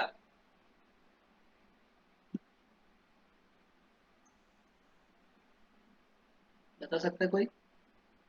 Ram and Sita became a god, they also married with each other, फिर आप पूरी स्टोरी बता सकते हो, क्योंकि आपको कौन पता है, रामायण। आपको रामायण पता है तो आप पूरी स्टोरी बता दोगे। यानी जितनी सीक्वेंस की लेंथ बढ़ती जाएगी, आप बड़ी आसानी से उसकी इंफॉर्मेशन रिवील करते जाएंगे, और जितनी सीक्वेंस की लेंथ छोटी छोटी होती जाएगी, उतनी ही टफ होती जाएगी वो इंफॉर्मेशन देना। उसके लिए आपको स्ट्रेटेजी अलग लगानी पड़ेगी, है ना। जैसे मैंने पहले बोला राम और सीता, तो आप कुछ ज्यादा नहीं बोल पाए, आप बोले सर नाम भी हो सकते हैं, हस्बैंड भी हो सकते हैं, जेंडर वाइज मेल और फीमेल भी हो सकते हैं, कोई रिलेशन है ये पता नहीं सर। पर मैं जैसे ही बोला राम सीता और रामायण, अच्छा रामायण बोलेगा सर आपने, हाँ, फिर राम और सीता वाइफ हस्बैंड वाइफ हैं, दोनों भगवान हैं, रामायण के अंदर उनका पूरा उपन्यास में लिखा हुआ है, चरित्र में लिखा है कि उन्होंने कैसे एक्ट किया। This is the thing. तो लेंथ और उसके हिसाब से फिर आप अपना एल्गोरिदम चेंज करेंगे कि कितनी ज्यादा स्ट्रेटेजी लगानी है, कितनी कम स्ट्रेटेजी आपको लगानी है। पॉइंट समझा? कब पैम लगाना है, कब ब्लॉसम लगाना है, ये मैं आपको अलग भाषा में समझा रहा हूँ, जब आप बुक पढ़ेंगे तो आपको अलग भाषा में दिखेगा, ठीक है। But still you need to understand the basis of it. चलो तो हमने सीख लिया, अभी तो हम यहाँ ही पहुंच गए, हमारा सीक्वेंस ये है, ऑर्थोलॉगस करना है, क्या बॉसम करना है, ये सब पता चला। फिर इसके अंदर एक वैल्यू आती है जिसका नाम है ई वैल्यू, ठीक है। ई वैल्यू आती है, तो ई वैल्यू यानी एक्सपेक्टेशन वैल्यू, ठीक है, ये आएगा आपका बाद में एक्सपेक्टेशन वैल्यू। ये आप जब हम करेंगे ना प्रोग्रामिंग तब आपको समझ में आ जाएगा, फिर भी मैं आपको समझा रहा हूँ कि ई वैल्यू यानी क्या। ई वैल्यू यानी एक्सपेक्टेशन वैल्यू, इसको और एक वर्ड है प्रोबेबिलिटी ऑफ मैच, ये जो दिख रहा है ना ऊपर में जो लिखा हुआ, इसको वो भी कहा जाता है प्रोबेबिलिटी ऑफ मैच। तो ये जनरली 0.005 होती है, ठीक है। अगर आप इसको और कम करते जाएंगे यानी 0.0001 कर देंगे तो इसका एक मीनिंग होता है, मैं समझा देता हूँ। अगर आपने 0.005 रखा हुआ है, ये बाय डिफॉल्ट होता है, इसका मतलब है कि जितने भी मैच मिल रहे हैं 50%, 40%, 30%, 60%, 80%, मेरे सीक्वेंस के लिए डेटाबेस में से मुझे दिखा दीजिए। पर अगर मैंने उसको शिफ्ट कर दिया इस वैल्यू पे 0.0001, तो मैं ये बोल रहा हूँ सॉफ्टवेयर को कि मुझे सारे सीक्वेंसेस मत दिखाओ, मुझे वही सीक्वेंसेस दिखाओ जो 90% से ज्यादा मैच कर रहे हैं। यानी मुझे, यानी जब हम किसी लड़की का शादी का प्रस्ताव रखते हैं तो हम जो मैनेजर होता है बीच का, है ना, शादी.com, उसको समझा देते हैं ये रिक्वायरमेंट है, इसके नीचे वाला होगा तो उसको फिल्टर कर दो, मुझे नहीं चाहिए, ठीक है। जैसे जैसे एज बढ़ती जाती है वो फिल्टर फिल्टर कम होते जाते हैं, यानी हमारे बॉडी के अंदर के भी फिल्टर कम हो जाते हैं। सेम यहाँ पे होता है, एज द एज ग्रोस वो फिल्टर कम होते जाते हैं। यहाँ पे भी वैसी चीज है, आप उसको फिल्टर देते जाइए तो वो उतना ही अच्छा या स्पेसिफिक रिजल्ट आपको देते जाएगा अगर अवेलेबल होगा तो। अदरवाइज वो आपको रिजल्ट नो सिग्निफिकेंट मैच होता है ना, कभी कभी शादी.com में जाते हैं तो आपने सारे फिल्टर लगा दिए, उसके बाद में एक भी लड़का नहीं मिलता आपको, उसमें फिल्टर में जाता है, बोलता है no you can search on your own, we don't have anybody. तो ये भी हो सकता है क्योंकि आपने बहुत ज्यादा फिल्टर लगा दिए। तो फिर धीरे धीरे धीरे धीरे वो फिल्टर आप कम करेंगे तो आपको आउटपुट्स मिलते जाएंगे। इसका फायदा ये होता है कि रिसर्च में क्या होता है ना, इसमें बहुत सारे आउटपुट्स आते हैं, जैसे 100, 200, 300, 400 मैच आते जाएंगे आपको, तो आप इतने सारे मैचेस को एनालाइज नहीं कर सकते, इसलिए ये फिल्टर लगा के उसको धीरे धीरे धीरे धीरे कम करिए। ये आपको समझ में आ गया। फिर होता है match mismatch score, match mismatch score. Match mismatch score मैंने आई थिंक पढ़ा दिया था आपको एक बार स्टार्टिंग में, फिर भी मैं आपको एक बार पढ़ा देता हूँ वो चीजों को। ये पढ़ा था ना हमने, यहाँ पे ए है और आउटपुट में ए आ गया, तो मैंने बोला था कि हर मैच को +2 दे दीजिए, ठीक है, और हर मिसमैच को -4। ये शायद पढ़ाया था मैंने, नहीं पढ़ाया क्या? चलो ठीक है, मैं आपको पढ़ा देता हूँ। यहाँ क्या करना है, ये आपकी क्वेरी है, दिस इज योर क्वेरी, और ये एक डेटाबेस से एक सीक्वेंस उठ के आया जिसका नाम है S1।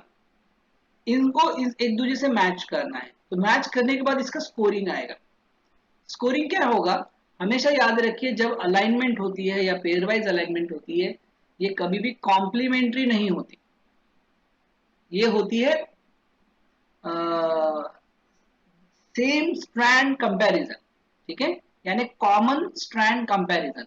नहीं तो ए का हमेशा टी रहेगा, ऐसा नहीं होता, उसका जो कॉमन स्ट्रैंड है उसको कंपेयर किया जाता है। यानी अगर प्लस स्ट्रैंड है तो प्लस स्ट्रैंड से प्लस स्ट्रैंड कंपेयर करेंगे, अगर माइनस स्ट्रैंड है तो माइनस स्ट्रैंड से माइनस स्ट्रैंड कंपेयर करेंगे, कभी भी कॉम्प्लीमेंट्री एनालिसिस नहीं होता। तो अभी देखिए ये S1 का प्लस स्ट्रैंड Q के S स्ट्रैंड से कंपेयर हो रहा है, तो यहाँ दिखा A विद A मैच हो रहा है, इस तरह से हर सीक्वेंस मैच हो रहा है। तो हम सबको गिन लेते हैं, ठीक है, टोटल कितने हैं, 4 हो गए, 4 और 4 8 और 12 16 17 18 18 है। तो टोटल स्कोर कितना हो जाएगा बताएगा कोई, इस स्ट्रेटेजी के बेसिस पे हर मैच के लिए +2, हर मिस मैच के लिए -4, कितना हो गया स्कोर? 32। 8 थे ना, कितने थे, 18 थे ना, 18 थे, 18। 36. 36, राइट, 36 स्कोर हो जाएगा, 32 नहीं होगा, 36 होगा। यानी Q विथ S1 का स्कोर कितना हो गया? 36।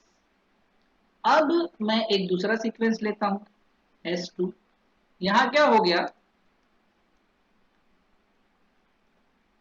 कुछ म्यूटेशंस हो गए, ठीक है। म्यूटेशंस आपको दिख रहे हैं, ये सब मैच कर रहा है, और यहां मिसमैच हो गया, यानी ऊपर में A है और नीचे में उसकी T है, ये पहला मिसमैच हो गया। फिर यहाँ पे और एक मिसमैच हो गया, ऊपर में A है नीचे में T हो गया। यानी टोटल कितने मैच मिले हमको, अभी बता सकते हैं टोटल मैच कितने हैं? 28. 28. नहीं, पहले मैच बताइए कितने मैच है, स्कोर में। 16 16, राइट, 16 60. मैच। और मिसमैच कितने हैं? 2 2। यानी उसको हम ऐसा लिखेंगे, 16, 16 इंटू 2 कितना हो गया? 32. 32, बराबर। माइनस, माइनस कितना करना है? -4 नहीं, एट. -8 होगा, -8 होगा सर। -8 होगा। हाँ, अब बताइए 32 माइनस 8 कितना, कितना, जल्दी बताओ। 34. 34. हैं? Sorry, 24. हाँ, 24। 24 24 स्कोर हो गया। यानी अगर मैं Q को S2 के साथ स्कोर कर रहा हूं तो मुझे स्कोर आ गया 24, ठीक है। अब मैं क्या करता हूं, थर्ड सीक्वेंस ले रहा हूं। थर्ड सीक्वेंस में ये सीक्वेंस है, ठीक है। यहां मैच करने की कोशिश करता हूं मैं, एक मैच हो गया, राइट, 2, 3, 4, 5, 6, यहां से मिसमैच हो गया, ठीक है। तो मैच गिनते जाना है हमको, मैच गिनते जाना है। कितने मैच हो गए? 6 मैच हो गए अभी अभी तक के, 1, 2, 3, 4, 5, 6। यहाँ मिसमैच है तो गिन लो, मिसमैच कितना है? 1, 2, 3, 3 फिर से मिसमैच हो गए। फिर मुझे मैच मिला, देखिए यहाँ पे मैच मिला, तो फिर 1, तो ये 7 हो गए। फिर यहाँ मिसमैच मिला, 4, 5, 6, 7, 8, 9, 9। यानी अगर मैं इसको इसको एनालिसिस में डालूं, इसको एनालिसिस में डालूं तो कितने मैच मिले हमको? 7, 7। और मिसमैच कितने मिले? 9, 9। तो स्कोर पर करो,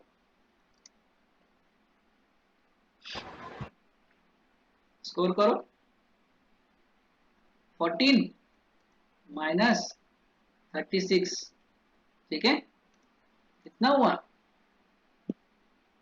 36 माइनस 14, 6 में से 2 गए, 2 बचा, -18. 18, 18, 36 माइनस 14,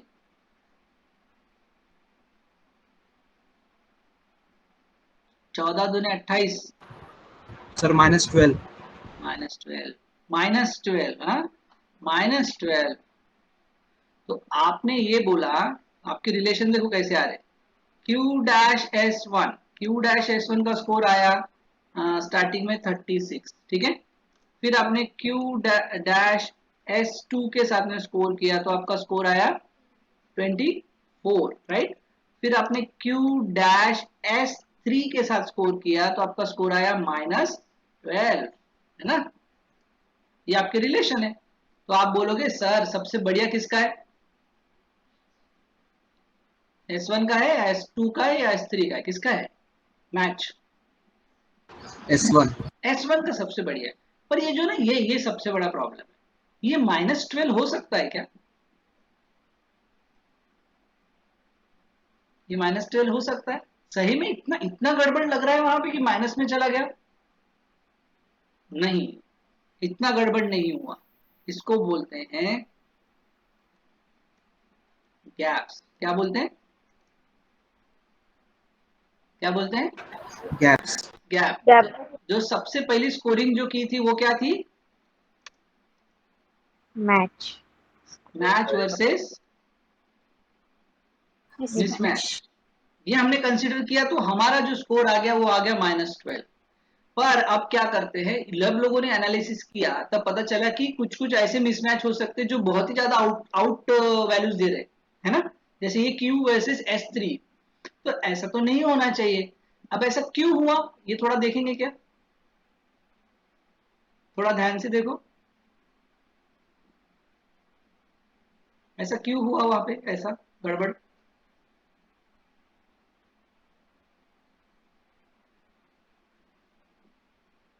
क्या गड़बड़ हुआ है, Q और S3 में सीक्वेंस की लेंथ वेरिएशन है, दिख रही है क्या आपको। Yes, sir. Q बड़ा है, Yes, yes, S3 sir. छोटा है, Q बड़ा है और S3 छोटा है, तो किसकी लेंथ बढ़ानी पड़ेगी हमको, S3. S3. S3 की लेंथ बढ़ा सकते हैं। पर S3 में हम कोई जीन तो न्यूक्लियोटाइड तो नहीं डाल सकते अपने मन से, हमसे अपने मन से डाल देंगे क्या, No, sir. नहीं, No. हम हमारे मन से नहीं डालेंगे, अरे उठा के चलो AT डाल देते तो मैच मिल जाएगा। जो नेचर है वो नेचर है, वो जो है वो है। तो फिर भी हम उसको एडजस्ट कर सकते हैं ताकि आपको हाईएस्ट मैच मिले जो रियल है। क्या मिले, हाईएस्ट मैच जो रियल है। अब ये रियल करने के लिए हमको उसको एडजस्ट करना पड़ेगा। अब एडजस्ट करने के लिए थोड़ा सा ध्यान देना पड़ेगा कि कहाँ गड़बड़ हुई। गड़बड़ कहाँ हुई, देखिए जैसे ए है, टी यहां तक तो ठीक था, ठीक है। अगर मैं यहां पे इधर 2 डैश दे दूं, ठीक है, और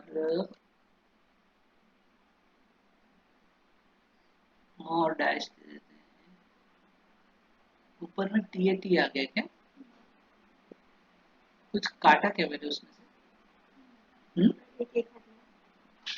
नहीं नहीं, ठीक सर था। एक ही डैश लगेगा, एक ही डैश लगा के फिर से आपको हाँ, नहीं नहीं नहीं नहीं, यहाँ पे गड़बड़ हुआ क्या,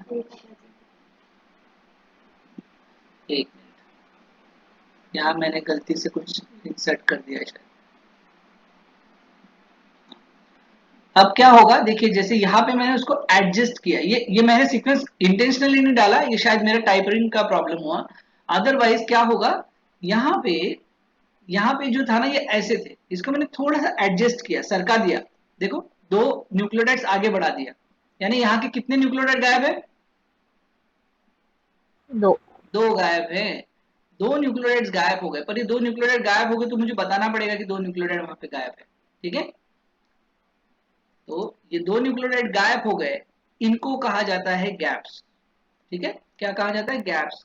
और गैप्स को देनी पड़ेगी पेनल्टी, ये नेचुरल नहीं है, इसकी भी गैप की पेनल्टी होती है, और पेनल्टी की भी एक स्कोर होती है, जितनी ज्यादा लेंथ में बढ़ती जाएगी उतनी ज्यादा उसकी पेनल्टी बढ़ती जाती है, ठीक है। तो इसके कारण भी स्कोर में कम होगा, तो मैं मान के चलता हूं हर 4 गैप्स को 2 वैल्यूज से कम कर दो, यानी हर 4 गैप्स बढ़ेंगी तो 2 से स्कोर कम हो जाएगा। अब आप इसको कैलकुलेट करो मैच कैसे हो रहा है, देखो मैच हो रहा है 2 3 4 5 6, 6 मैच हो गए अभी हमारे, ठीक है।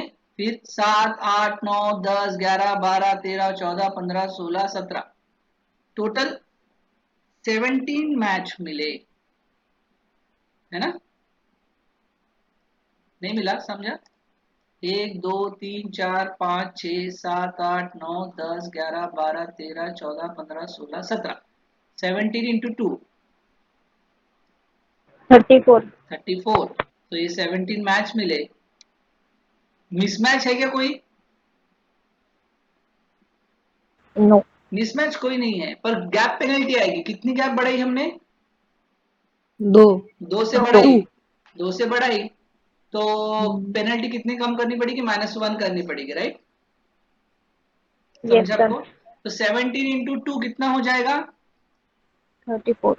यस 34, 34 -1, स्कोर कितना हो जाएगा, 33. 33। तो अब मैं इसको क्या कर रहा हूं, इसको शिफ्ट कर दूंगा और इसको बोलूंगा, समझा आपको, 33 हो गया, यानी ये रियल पिक्चर है।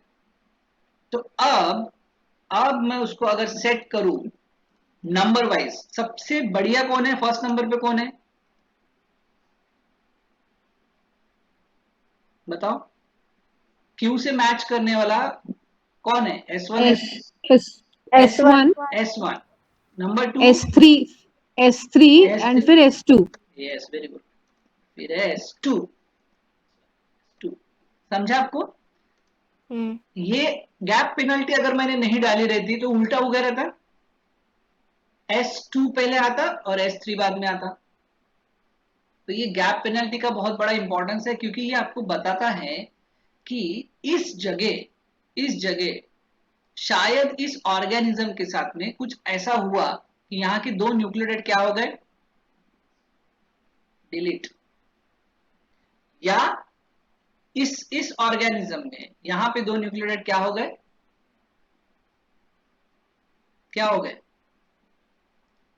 ऐड, है ना।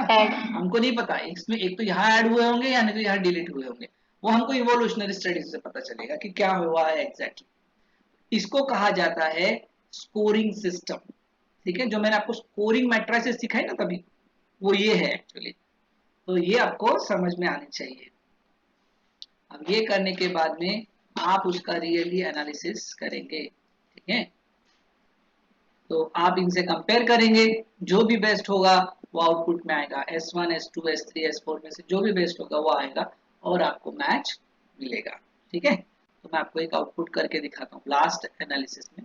आज शॉर्ट में समझाता हूँ, कल फिर से डिटेल में समझाऊंगा हर चीज। ये एक प्रोग्राम है जो पेयर वाइज अलाइनमेंट प्रोग्राम है, जो आप अभी हमने जो पढ़ा वो ये करके देता है, जिसको बोलते हैं basic local alignment search tool. ये NCBI में अवेलेबल है। Click on to this nucleotide database, क्योंकि हम अभी न्यूक्लियोटाइड डेटाबेस कर रहे हैं। हम शॉर्ट में समझ रहे हैं क्योंकि हमने आज पूरा कंसेप्ट सीखा, हम सिर्फ डेमो देख रहे हैं कि कैसे उसका काम करते हैं। कल फिर से इसको अच्छे से समझेंगे। हम इसका सीक्वेंस ले लेंगे, एक सीक्वेंस लेके यहाँ पुट कर देंगे। अब आप मुझे बताएंगे वन बाय वन, मेरा क्वेश्चन है, आप मुझे आंसर देना। Sir and madam, I have one sequence, this is my sequence, ठीक है। I want to compare it with the one organism whose name is Bos taurus, ठीक है। और हमको उसके जीन से कंपेयर करना है। तो आप मुझे बताएंगे कैसे करना है, कहाँ क्लिक करूं, क्या करूं। थोड़ा ध्यान से देखिए विंडो को और मुझे बताइए कहाँ मुझे क्या डालना चाहिए। Select gene database. Gene database select करूं, कहाँ से क्लिक करूं, यहाँ न्यूक्लियर Arrow. That हाँ very color. Good very good very good. Arrow. देखो जो मैंने पहले पढ़ा है ना, उसको आपने वर्चुअली इमेजिन किया कि हाँ न्यूक्लियोटाइड के नीचे जीन होना चाहिए, और आपको तो नहीं पता था, फिर भी आपको एक आइडिया तो आया कि हाँ उसके नीचे होना चाहिए। तो हमको क्या चाहिए, gene Gene database. Gene database चाहिए। तो यहाँ दिख रहा है क्या कहीं जीन डेटाबेस, नहीं दिख रहा, ठीक है। No. No we have not got, so normal NRNT रखो, ठीक है। क्या करेंगे, नॉर्मल NRNT यानी जीन डेटाबेस, वो नॉट नेचुरल है, वो आपको वही दे देगा, ठीक है। अगला कॉम क्या है, Put organism's name. कहाँ रखूं, The second organism में. ऑर्गेनिज्म में, यहाँ क्या लिखूं, boss taurus. Boss Bos taurus. Spelling यहाँ गलत मत करना, बॉस टॉरस आ गया। कौन सी लू, बॉस टॉरस बहुत सारी है First. कोई भी चलिए। अरे अगले वाले ने बोला ना बॉस टॉरस से कंपेयर करो, तो आप बॉस टॉरस से ही कंपेयर करोगे, है ना। First one. हाँ अभी नीचे जो दिख रहे हैं ना आपको, boss taurus multiplied by Bos indicus, ये क्रॉस ब्रीड है, समझ रहे क्या आपको। यस क्रॉस ब्रीड बनाते हैं ना, अलग अलग रेसेस बनाते हैं दैया की, वो है वो, ठीक है। तो हम बॉस टॉरस, हम प्योर बॉस टॉरस ले रहे हैं, तो प्योर बॉस टॉरस यानी उसका जीनोम प्योर है उसका, मिक्स जीनोम नहीं है, बॉस टॉरस करेक्ट हो गया। फिर Yes, sir. फिर मैंने अगले वाले ने बोला, अगले वाले को अपने क्वेश्चन पूछना चाहिए। क्या क्वेश्चन पूछना चाहिए? सिमिलैरिटी चाहिए या डिसिमिलैरिटी सीक्वेंस? मुझे आप क्वेश्चन पूछोगे ना तभी तो मैं आंसर दूंगा। मैंने आपको क्वेश्चन पूछा था, याद होगा तो। आपने इसके ऊपर पूछना चाहिए अब क्वेश्चन। कौन सा क्वेश्चन पूछा था मैंने? सर 3 डेटाबेस में से कौन सा डेटाबेस? नहीं तो ऐसा तो नहीं पूछा था मैंने, उसको थोड़ी समझता है। मैंने आपको एक क्वेश्चन पूछा था, आपने उसको एक क्वेश्चन पूछना है कि कौन सा पीसीआर एम्पलीफाई किया है या नहीं। हाँ, और किया है तो कौन सा, कैसे किया, पूछो पूछो मुझे। हाँ, जिसने जिसने भी अभी क्वेश्चन पूछा बिल्कुल सही क्वेश्चन पूछा, मुझे पूछो ना। मुझे आपने ये पूछना चाहिए, सर आपने ये जो जीन एम्पलीफाई किया, जो सीक्वेंस मुझे दिया है, ये कैसे किया? ठीक है, तो मैं बोलूंगा सर मैंने बॉस टॉरस का जीनोम लिया और उसका पीसीआर लिया है सर। अच्छा अच्छा, यानी बॉस टॉरस का जीनोम लिया है ना, और आप किससे कंपेयर कर रहे हो? Bot Taurus से तो क्या होना चाहिए? relatable, कौन सा लू? Ortho um, similar, highly highly si- similar. हाँ, हाईली highly सिमिलर लूंगा, बराबर है ना? हाँ है ना? Yes. yes sir. Yes yes, ठीक है, हाईली सिमिलर मैं लूंगा। इसके अलावा यहाँ पे और भी पैरामीटर्स है, ठीक है, ये मैं आपको कल समझाऊंगा कि इसका क्या मतलब है, ठीक है, क्योंकि आज डिटेल नहीं जाएंगे, आज सिर्फ नॉर्मल मैच देखेंगे, ठीक है, ब्लास्ट करेंगे।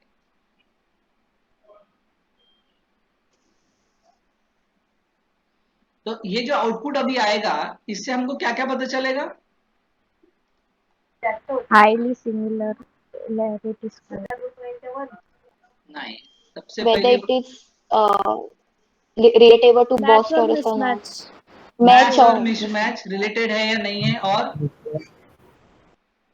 ई वैल्यू। और gaps है, म्यूटेशन हुआ है या नहीं. म्यूटेशन हुआ है या नहीं, और इवोल्यूशन। सीक्वेंस इवोल्यूशन, और इवोल्यूशन। बिल्कुल सही है। और क्या पता चलेगा? Probability of match. Probability of match, और ऑर्थोलॉगी सीक्वेंसेस ऑर्थोलॉगस सीक्वेंस अगर होंगे तो डेफिनेटली मिलेंगे। और बिल्कुल, ये सारे आंसर्स आपको मिल सकते हैं, पर आपको उसको प्रॉपरली एक्सप्लेन करना पड़ेगा। चलो रिजल्ट देखते हैं आए हैं क्या। तो results are in front of us. उसने क्या बोला? No significant. No significant no similarity found. Significant similarity found, यानी आपके यूजर ने आपको गलत आंसर दिया है। यानी मैंने आपको बोला कि ये बॉस टॉरस का है, पर बॉस टॉरस का ये नहीं है। नहीं है। नहीं तो फिर आप क्या करेंगे? अब आप क्या करेंगे? उसका फिर से पीसीआर करना पड़ेगा। वापस से हाँ, अगर उसने ऐसा गड़बड़ दिया है तो आप क्या करोगे? अब आप उसको जाके गाली मारोगे? least similarity नहीं ना, least similarity देखेंगे. डिसिमिलैरिटी। पहली बात तो आप इसको हटा दो अब, है ना? यहाँ मिल रहा है क्या? यस। अच्छा, Yes नहीं sir. नहीं हटा सकते, हम नहीं हटा सकते उसको, मान के चलते हैं, ठीक है, नहीं हटा सकते, चलो रहने देते हैं उसको। तो क्या क्या करें फिर? Dissimilarity sequence. हाँ, Sir, समवॉट देख लेते पहले। somewhat similar. डिसकंटिन्यूअस तो बहुत बात की बात हो जाएगी, है ना, क्योंकि रिलेशन वो बोल रहा है कि थोड़ा क्लोज है, तो चलो मान के चलते समवॉट लेके देखते हैं क्या। Yes sir. मैंने आपको Somewhat. ऑलरेडी समझाया था कि 90% के ऊपर अगर होगा, यानी वही नहीं क्या, शादी.com पे बहुत सारे फिल्टर, वो है वो, तो आपके फिल्टर के हिसाब से मिला ही नाही आपको. आप बोल रहे नाही ना, मी तुझा नवरा होतच नाही, कारण की तुझे फिल्टर खूप जास्त आहेत, त्या फिल्टर में पास होऊ शकत नाही. सो आप बोलोगे दो चार फिल्टर में काम कर देते हो, ये और ये नहीं चाहिए, है ना. चलो चेस्ट चेक करते हैं प्लास्टिक। सब कुछ हमारे लाइफ के साथ होते रहता है, आप सिर्फ एनालाइज करोगे तो मजा है सीखने में। Let's see what happens.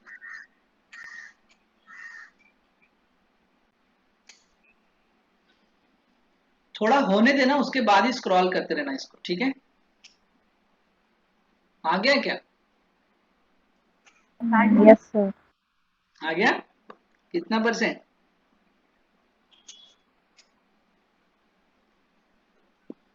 सिर्फ 14% मैच है, 14%. इसलिए आपके मेगा ब्लास्ट ने आउटपुट आपको नहीं दिया. नहीं दिया, नहीं दिया। नहीं दिया। तो जिससे वो मैच किया, अब उसका एनालिसिस हमको करना है, ठीक है? कौन से ऑर्गेनिज्म का कौन सा जीन या कौन सा आरएनए मैच किया, ये थोड़ा देखिए। कितना %?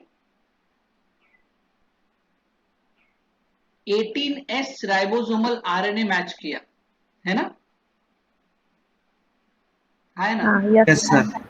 14%, सिर्फ 14%। यानी आपका जो सीक्वेंस है, जिस भी बंदे ने दिया आपको उठा के सीक्वेंस, वो सीक्वेंस बॉस टॉरस से बहुत डिस्टेंस वाला है ना? आया ना?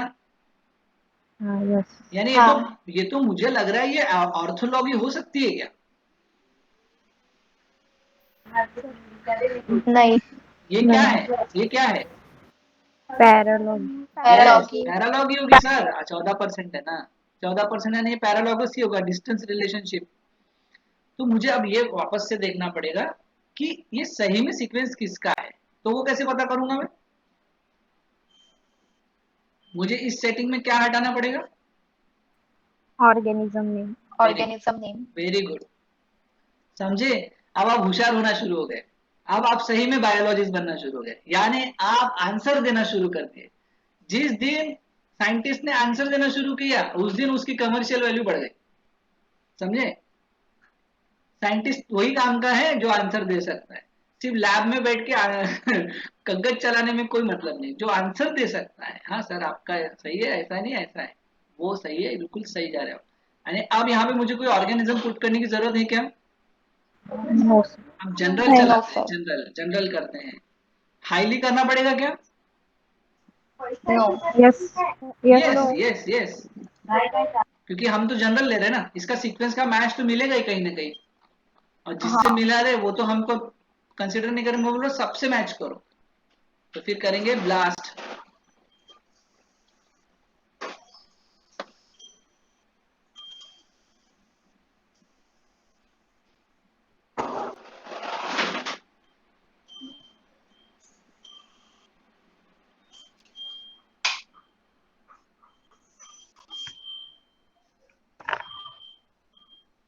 लेट इट कम, थोड़ा सा रुक, थोड़ा सा टाइम लगेगा उसको।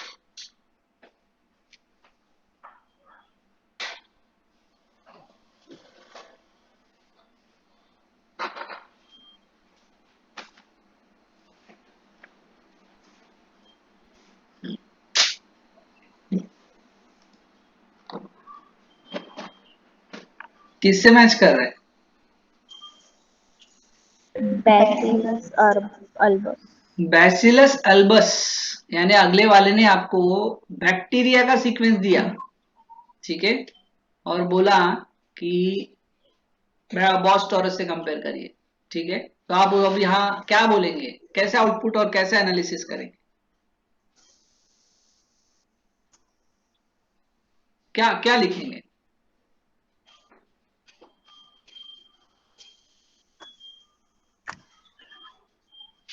बोलो बोलो, कोई एक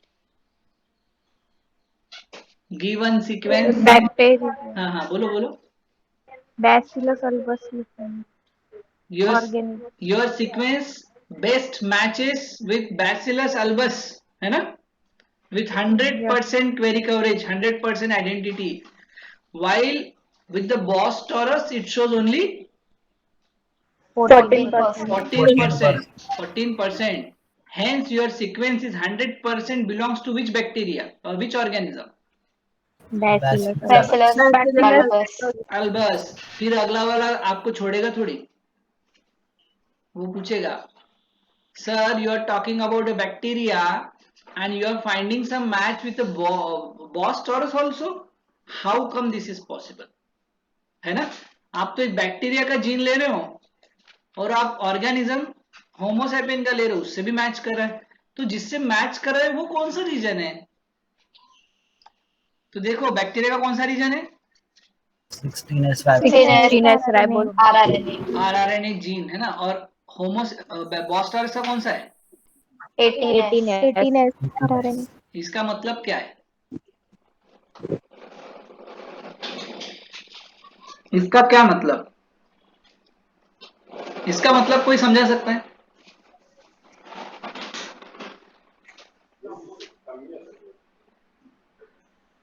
The gene is coding for different protein. नहीं, ये आरआरएनए है, थोड़ा ध्यान से देखो, मैंने इसलिए आपको स्टार्टिंग में पढ़ाया था। ये कौन है? हाँ आरआरएनए है। RRNA. आरआरएनए प्रोटीन कोड ही नहीं कर सकता। कोड नहीं करता है प्रोटीन। Yes sir. पर आपको एक चीज ध्यान में आई क्या कि बैक्टीरिया का 16S आरआरएनए काऊ के 18S आरआरएनए जैसा है? हाँ है ना? Yes sir. पर वो मैच जो है वो 14% ही है। कितना है? 14%। 14%। यहाँ के हिसाब से अगर हम देखे जाए तो ये 18% ही मैच, वो 14% ही मैच कर रहा है। तो अब मुझे ये बताइए कि 16S आरआरएनए कन्वर्ट हुआ होगा 18S आरआरएनए में, या 18S आरआरएनए कन्वर्ट हुआ होगा 16S आरआरएनए, यानी इवॉल्व हुआ होगा, दूर गया होगा? सबसे पहले कौन आया होगा? 16S RRNA. क्यों? क्योंकि उसका 100% आइडेंटिफिकेशन हो रहा है। नहीं, ये फाइंडिंग गलत है। आप इसको क्लिक करोगे तो इससे भी 100% सीक्वेंस मिलेगा आपको। ये लिंक है ना, ये लिंक, इसको आप क्लिक करोगे ना तो इसका भी 100% सीक्वेंस मिलेगा। और मेरा क्वेश्चन थोड़ा टीडीएस है, इतना आसान नहीं है। मेरा क्वेश्चन ये क्या था, आपने ये तो फाइंडिंग कर ली कि sir 16S rRNA gene of bacillus albus is matching with boss taurus with 18S rRNA. 16S अलग हो गया, 18S अलग हो गया, फिर भी 14% मैच मुझे मिला। तो मेरा ये कहना है कि कौन इवॉल्व होते गया और किसने सबसे ज्यादा चेंजेस किए अपने अंदर? बॉस टॉरस पहले पैदा हुआ होगा कि बैक्टीरिया? बैक्टीरिया। बैक्टीरिया। क्यों? क्यों?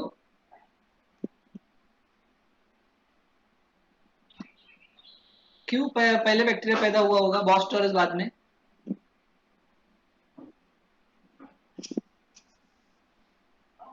आंसर दो।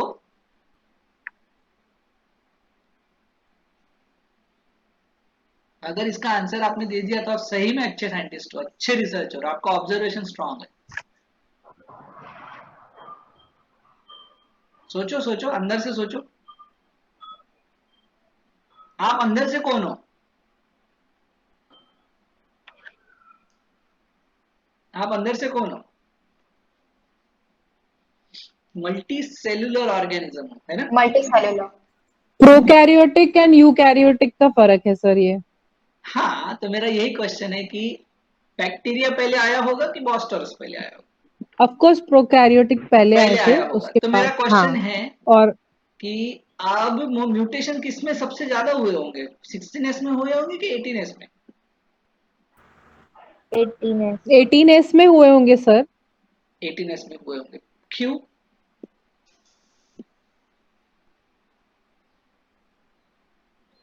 क्यों हुए होंगे?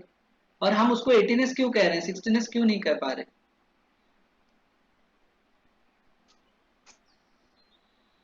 है ना मजेदार? ये है सीक्वेंस एनालिसिस। हाँ, ड्यू कोर्स ऑफ इवोल्यूशन में जो फर्क हुआ होगा सर, उससे हम इसे कंपेयर कर सकते हैं। बट बहुत कठिन है सर ये बोलना, प्रेडिक्शन करके बोलना। yes. जो आप स्टेटिस्टिकली करके बता सकते हो वो बहुत अलग बात है, और हम एज अ थियोरेटिकली पढ़ के काफी अलग बात होती है सर। नहीं, पर मैडम क्या है ना, कोई भी थ्योरी जब तक हम उसके ऊपर सोचते नहीं तब तक उसका हाँ मैट्रिक्स सर, नहीं बना सकते। हाँ सही बात है सर, ये भी अभी बात अभी करेक्ट। ये जो डिस्कशन चल रहा है, ये उन लोगों ने भी तो सोचा होगा ना जिन्होंने ये सॉफ्टवेयर बनाया। ऑफ कोर्स सर, सोचा ही होगा। हाँ, आज डॉक्टर आशीदारा मैडम, डॉक्टर दिलीप गोरे और ये बाकी के 24 पार्टिसिपेंट बैठ के थॉट पुट कर रहे कि अब कौन इवॉल्व हुआ होगा, किसने किसने म्यूटेशन ज्यादा किया होगा, कौन कैसे डाइवर्स्ड हुआ होगा। फिर उसके ऊपर जब दो सीक्वेंस लेके हम बैठेंगे, दोनों का एनालिसिस करेंगे, तो हमको समझेगा कि exactly point two point mutation कौन सी जगह हुए, सारे ही जगह म्यूटेशन हुए या कोई फिक्स जगह म्यूटेशन हुए, है ना। अगर यस फिक्स फिक्स सर। जगह म्यूटेशन हुए हैं और कुछ जगह म्यूटेशन नहीं हुए, तो वो तो कंजर्व्ड हो गए। यानी वो लैंडमार्क्स ऐसे है जहां पे बिल्कुल म्यूटेशंस नहीं हुए। 18s पकड़ लो या 16s पकड़ लो, तो आपको अभी जो दिख रहा है आपके सामने जो 14% मैच है, वो कौन है फिर बताइए। हाईली कंजर्व्ड रीजन है वो, हाईली कंजर्व। ये जो रीजन दिख रहा है ना मैडम, ये वाला, ये 16s में भी म्यूटेट नहीं हुआ और 18s में भी म्यूटेट नहीं हुआ, एक्सेप्ट फ्यू चेंजेस। देखिए यहाँ पे एक्सेप्ट फ्यू चेंजेस है ना। ये हाईली कंजर्व्ड एरिया है, तो ये बहुत ज्यादा चेंज नहीं हुआ दोनों में। और इसके कारण हम आज भी बोल सकते हैं कि we have evolved from a unicellular organism, क्योंकि हम 16s से कहीं ना कहीं हमारा मैच करता है 18s। और इसीलिए ये इवोल्यूशनरी बायोलॉजी आराम से इसके बेसिस पे स्टडी कर सकते हैं, अलग अलग एल्गोरिदम बना सकते हैं, अलग अलग सॉफ्टवेयर बना सकते हैं, और लोग यही कर रहे हैं क्योंकि इससे हमको आउटपुट्स मिल रहे हैं। बहुत सुंदर है बायोलॉजी स्टडी करने के लिए। Very unique sir, very unique. हाँ, बहुत एंड यूनिक है, मजा आता एंड है ये। सोच के भी इतना अच्छा लग रहा है कि इतना करीबी रिश्ता हो सकता है एक हाँ बैक्टीरिया से। हाँ, है, बहुत क्लोज है, बहुत क्लोज है। हम सिर्फ एक चीज ये हो गई कि हम इवॉल्व होते गए, और लिपिड लिपिड होने के कारण, हम लिपिड के कारण बाउंड्री में रह रहे के वो बड़ा स्ट्रक्चर बनते गए और हम इवॉल्व होते गए। बाकी कुछ नहीं है, कहीं ना कहीं हम आज भी बैक्टीरिया से रिलेटेड है। तो 16s और 18s की आरएनए बायोलॉजी अगर स्टूडेंट्स पढ़े और उसको इन्वेस्टिगेट करे, तो बहुत सुंदर आउटपुट्स आते हैं इवोल्यूशनरी बायोलॉजी में। तो ये फील्ड्स में जाना चाहिए, इसीलिए हम बायोइन्फॉर्मेटिक्स को इतना स्ट्रेस देने की कोशिश कर रहे हैं, क्योंकि इससे आप अच्छा अच्छा आउटपुट निकाल सकते हैं। हम ये भी डिस्क्रिमिनेट कर सकते हैं कि वुहान की लाइब्रेरी से कोरोना निकला है कि नहीं निकला है, जो मैंने अभी आपको बताया। क्योंकि कोई भी जीनोम 25% इवॉल्व चेंज नहीं हो सकता इतने आसानी से। कोई भी वायरस 25% अपना जीनोम चेंज नहीं कर सकता इतने आसानी से जितना इसमें हुआ है। अभी ये छोटे छोटे म्यूटेशंस के कारण तो ओके हो गया, वो वायरुलेंट होता है, कम वायरुलेंट होता है, वो मैटर नहीं है। पर 25% अगर जीनोम चेंज कर रहे हो आप, इसका मतलब है ये रिवर्स इंजीनियरिंग का ही कमाल है। जीनोम नेचुरली इतना नहीं हो सकता, क्योंकि एक न्यूक्लियोटाइड चेंज भी होता है ना, जैसे ये वाला दिख रहा है आपको यहाँ पे, ये एक न्यूक्लियोटाइड भी चेंज होता है ना यहाँ पे, तो ये अकॉर्डिंग टू डार्विन्स थ्योरी में चला जाता है, सर्वाइवल ऑफ द फिटेस्ट। एक म्यूटेशन यानी फ्रेंडशिप म्यूटेशन हो सकता है, एक म्यूटेशन यानी अमीनो एसिड चेंज हो सकता है। अगर वो है तो आदमी, वो इंसान या वो इंसेक्ट, वो ऑर्गेनिज्म मर जाएगा, क्योंकि वो प्रोटीन तो उसके लिए काम का है, वो जीन उसके लिए काम का है। पर यहाँ पे अब क्या हो रहा है, ये दोनों ऑर्गेनिज्म जिंदा है, इसीलिए तो हम उसको सीक्वेंस कर पाए। इसका मतलब है कि ये इसने डार्विन्स की थ्योरी को झुटलाया कि survival of the fittest even after mutation. यानी ये म्यूटेशन सेफ म्यूटेशन है, यानी ये बैक्टीरिया, ये हमारे बैक्टीरिया के अंदर का म्यूटेशन सेफ है, आज भी उसको उसको जिंदा रख रहा है वो। और ये बैक्टीरिया, ये प्लांट के अल्डोलेस बॉस्टोरस के अंदर का है, ये भी उसको जिंदा रख रहा है। यानी ये म्यूटेशन हो जाने के बावजूद भी वो ऑर्गेनिज्म जिंदा है। तो ये सेफ है, आज भी इसने डार्विन थ्योरी को जुटलाया है। यानी survival of the fittest, elimination of the weakest, ऐसा है। तो यहाँ पे ये वीक होने के बावजूद भी सिलेक्शन में गए, ठीक है। ये हमने पढ़ा है ना, थ्योरी ऑफ सिलेक्शन, डार्विन में पढ़ा है। तो वो बोलता है थ्योरी ऑफ सिलेक्शन, यानी ये सिलेक्शन में गए कि इनको जिंदा रखा जाना चाहिए या नहीं रखा जाना चाहिए। तो नेचर ने बोला कि ठीक है, ये म्यूटेशंस भी हो गए तो भी ये जिंदा रह सकता है, इसको कोई प्रॉब्लम नहीं है। अगर ऐसा बोला नेचर ने, तभी उसने डुप्लीकेट किया, यानी अपने प्रोजेनी बनाए, एक से दो बनाए। फिर वो दो जो बने, अगर वो दो बन गए यानी उसने अपने बच्चे F1 जनरेशन दे दिया, इसका मतलब है कि उसने डार्विन्स थ्योरी को सच माना है कि सर्वाइवल ऑफ द फिटेस्ट, यानी ये म्यूटेशन भी इतना फिट है कि ये म्यूटेट होने के बावजूद भी ऑर्गेनिज्म को अगली जनरेशन में जाने के लिए चांस दे रहा है। और यही सारी चीजें होती है नेचर में। जितने भी म्यूटेशंस होते हैं वो सारे सिलेक्शन में जाते हैं और उसी के कारण जो बेस्ट होता है वही सरवाइव करता है। एग्जाम्पल समझाता हूँ, कैंसर पेशेंट, कैंसर वाले पेशेंट में म्यूटेशंस होते हैं, अगर वो म्यूटेशन सही नहीं है तो कैंसर हो जाता है और वो मर जाता है। वो मरता है तो अपने F1 जनरेशन नहीं दे पाता है ना, वो F1 जनरेशन इसलिए नहीं दे पाता क्योंकि वो प्रोजेनी दे नहीं पा रहा है और रिजल्टेंट वो मर जाएगा। एंड हेंस डार्विन्स की थ्योरी यहाँ पे प्रूफ होती है। तो ये बहुत सुंदर स्टडी है इन्वेस्टिगेट करने के लिए जीनोमिक्स के लेवल पे। So I think you have understood कि there is some relationship between 16S and 18S RNA। आप इसको चाहो जितना एक्सप्लोर कर सकते हैं based on the pairwise alignment program. समझा कि सबको ये है actual pairwise alignment program. और यहाँ देखिए मैं आपको समझा देता हूँ, plus strand with the plus strand ही हो रहा है, मैंने आप पहले ही समझा दिया था कि pairing plus strand with plus strand ही होगा, minus strand with minus strand ही होगा। ये आपकी ई वैल्यू है, एक्सपेक्ट वैल्यू, ये बहुत ज्यादा बढ़ गई है देखो यहाँ पे, है ना। देन सिर्फ 93 ही मैच हुए आउट ऑफ द 115 न्यूक्लियोटाइड्स, इसलिए 18% आइडेंटिटी है। और गैप्स भी आ गए यहाँ पे देखो, 3 गैप्स आ गए 115 न्यूक्लियोटाइड्स में। तो ये 3 गैप्स का जो है पेनल्टी उसको बैठेगा, वो कैलकुलेशंस में हो गया और अल्टीमेट स्कोर आ गया 103। अब नीचे वाले में देखेंगे तो उससे कम आएगा, देखिए 78.8 और कम हो गया स्कोर, फिर और कम हो गया, फिर 68। ये धीरे धीरे कम होते जाएंगे। तो जितने ज्यादा कम होते जाएंगे उतने ज्यादा वो मिसमैच होते जाएंगे। ये आपको यहाँ पे समझ में आ रहा है। So this is a pairwise alignment program. इसका जो हिस्ट्री है, इसका जो बायोलॉजी है, मैं कल आपको समझाऊंगा पूरा, बहुत इंपॉर्टेंट है। ये 5-6 दिन मिस मत करिए कोई भी, ठीक है, क्योंकि ये अटर इंपॉर्टेंट है। ये समझेगा तो अगला वाला पार्ट बहुत आसान है। So with this this is from my side. If you have any questions you can ask. कोई क्वेश्चन होगा तो पूछ सकते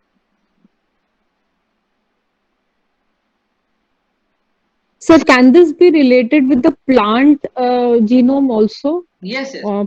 किस चीज प्लांट से के भी साथ भी हम ये कर सकते हैं कर sir? सकते।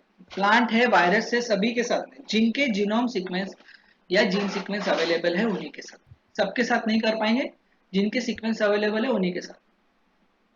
प्लांट का सबसे मेजर प्रॉब्लम ये होता है कि सारे ही प्लांट्स का जीनोम सीक्वेंसिंग नहीं हो पाता क्योंकि उनके अंदर एक हैप्लॉइड सेट ऑफ क्रोमोसोम का जीनोम 60 जीनोम का, 70 जीनोम का, 80 जीनोम का, 110 क्रोमोसोम्स का होता है।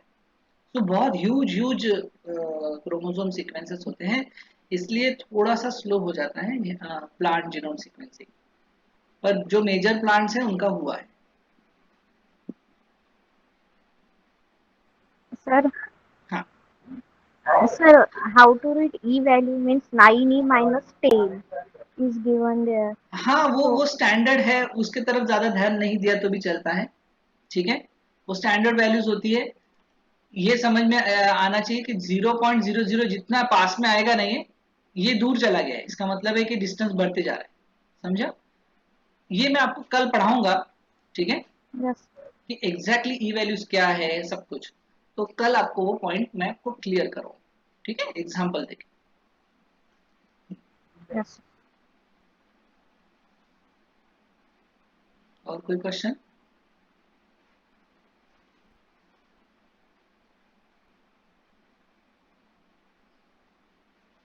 कल आप ही से क्वेश्चन पूछते जाऊंगा और आप ही मुझे आंसर्स देना है।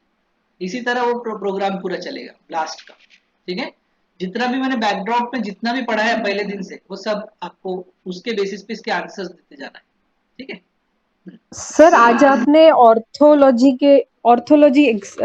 एग्जाम्पल दिया सर, हाँ, वैसा पैरालॉजी का भी एग्जाम्पल देंगे क्या सर? यही है पैरालॉजी का एग्जाम्पल। पैरेलल, हाँ, तो और ऑर्थोलॉजी का फिर? जैसे ऑर्थोलॉजी का एग्जाम्पल दिखा देते। हाँ हाँ सर। जैसे अभी ये बैसिलस अल्बस का है, राइट, सीक्वेंस, अब तो हमको समझ गया। हाँ सर। तो मैं यहाँ पे अगर बैसिलस अल्बस डाल देता हूँ, ठीक है, तो ये हो गया orthology. I know it is sequence of bacillus albus, मैं बैसिलस अल्बस से मैच कर रहा हूँ, तो मुझे आउटपुट में आएगा सेम रिजल्ट।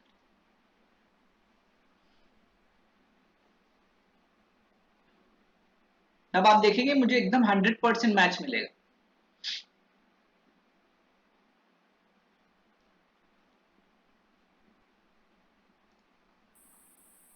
देखा, पूरे 100% मैच। ये हो गया ऑर्थोलॉगस। क्लियर? सर हाँ, अब पैरालॉगस का समझा देता हूं। पैरालॉगस में मैं क्या कर रहा हूं, मैं जीनस कॉमन रखता हूं, बैसिलस ही रखता हूं, पर मैं अब एक दूसरा ले लेता हूं, बैसिलस कोएगुलेंस। समझा आपको? ये मैडम आपको समझ रहा है ये? हाँ सर, हाँ सर। ये पैरालॉगी हो गया, क्योंकि स्पीसीज अलग हो गई, यानी आप थोड़ा डिस्टेंस रिलेशनशिप कंसिडर कर रहे हो। फिर भी उतना डिस्टेंट है क्या? नहीं, उतना नहीं है है, सर, बैसिलस कि कॉमन है।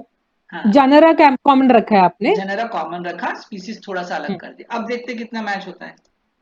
अब यानी ये देखना चाहता हूं कि बैसिलस अल्बस का 18S आरआरएनए बैसिलस कोएगुलेंस के 16S आरआरएनए से कितना मैच करता है।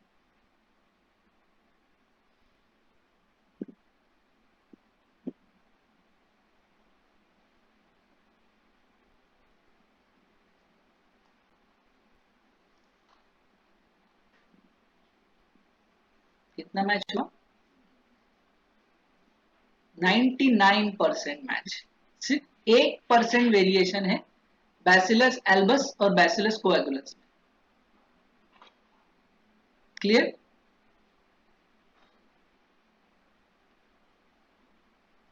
Yes sir. हाँ, और अगर हम देखें, एक लास्ट पॉइंट देख लेते हैं, अगर मैं इसको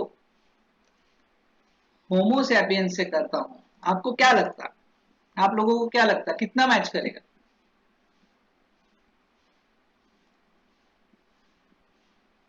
करेगा कि काफी नहीं? होगा सर, करेगा। अबाउट 18%। कितना? अभी आप कॉन्फिडेंट हो क्योंकि आपने कौन सा जीन लिया है? 16S rRNA. तो मैच मिलेगा क्या?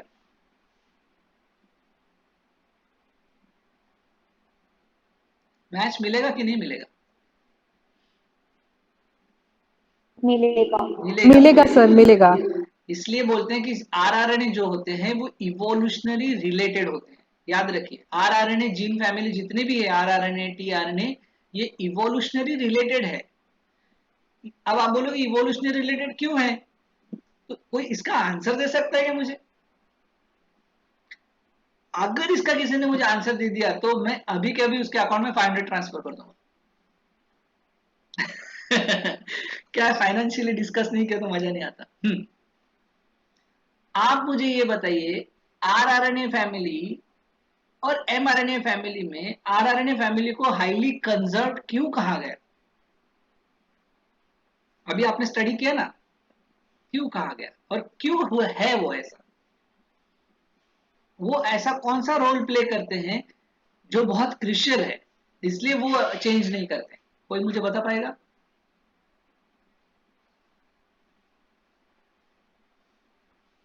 अगर आप बायोलॉजी पढ़ते हैं, आप बायोलॉजी जीते हैं और बायोलॉजी को अपने नजरों से देखते हो, तो इसका आंसर आप अब भी दे सकते हैं। थोड़ा ध्यान दे दीजिए कि आरआरएनए करता क्या है, टीआरएनए करता क्या है।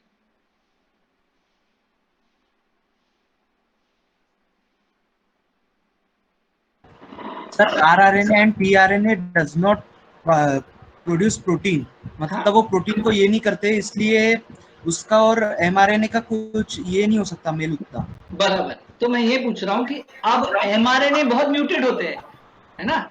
एमआरएनए बहुत यस सर। चेंजेस है ना, बहुत सारे प्रोटीन मिलते हैं आपको, एंड आपको एमआरएनए के बहुत सारे टाइप मिलेंगे। हाँ या ना? Yes sir. इसके इसीलिए हम एमआरएनए को स्टैंडर्ड पकड़ सकते हैं क्या? यस सर, स्टैंडर्ड पकड़ सकते हैं। नहीं पकड़ सकते। इवोल्यूशनरी अगर हमको क्लासिफिकेशन करना है तो हम एमआरएनए को स्टैंडर्ड नहीं पकड़ सकते।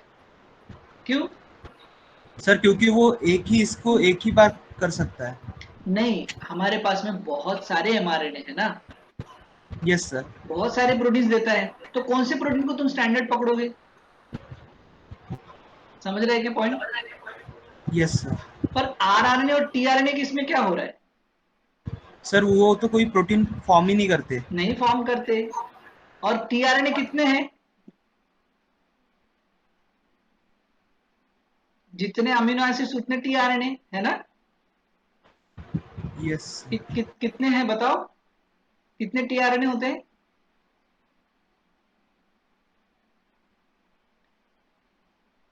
अरे सिंपल है, बोलो कितने अमीनो एसिड्स हैं?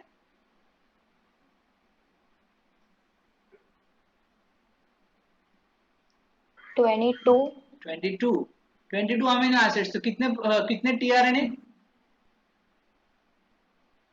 22 समझा ना, हर एक के लिए एक ही है ना, क्या दो चार है? एक ही है ना, नो सर एक ही यस है। सर यानी हमारे बॉडी के अंदर बहुत सारे प्रोटीन है, पर उसको बनाने के लिए जो टीआरएनए लगते हो कितने हैं? 22। पर अमीनो एसिड 8 हाँ बिल्कुल समझ में आ रहा है। फिर आरआरएनए की बात करते हैं। ह्यूमन में कितने टाइप के आरआरएनए?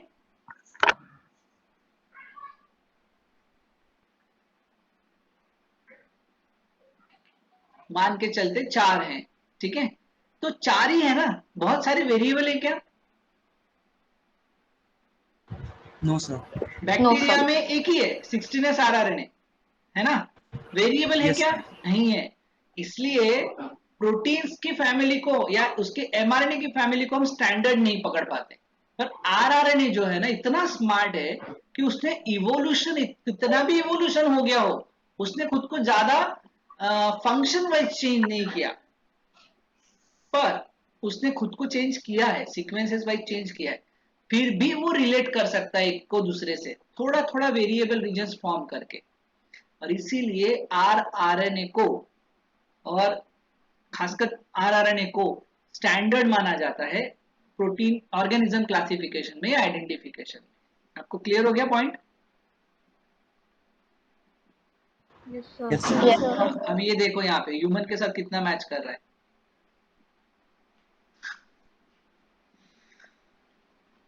कितना मैच किया? 50%। 50%. 50% मैच किया। अब आप क्या बोलोगे? We have evolved from bacteria. नीचे देखिए 18S दिया हुआ है, दिख रहा है 18S? 18S आरआरएनए Yes, दिख रहा है sir. नीचे सबसे आखिरी में देखिए, यस सर। Yes. 7%। पहला कितना था?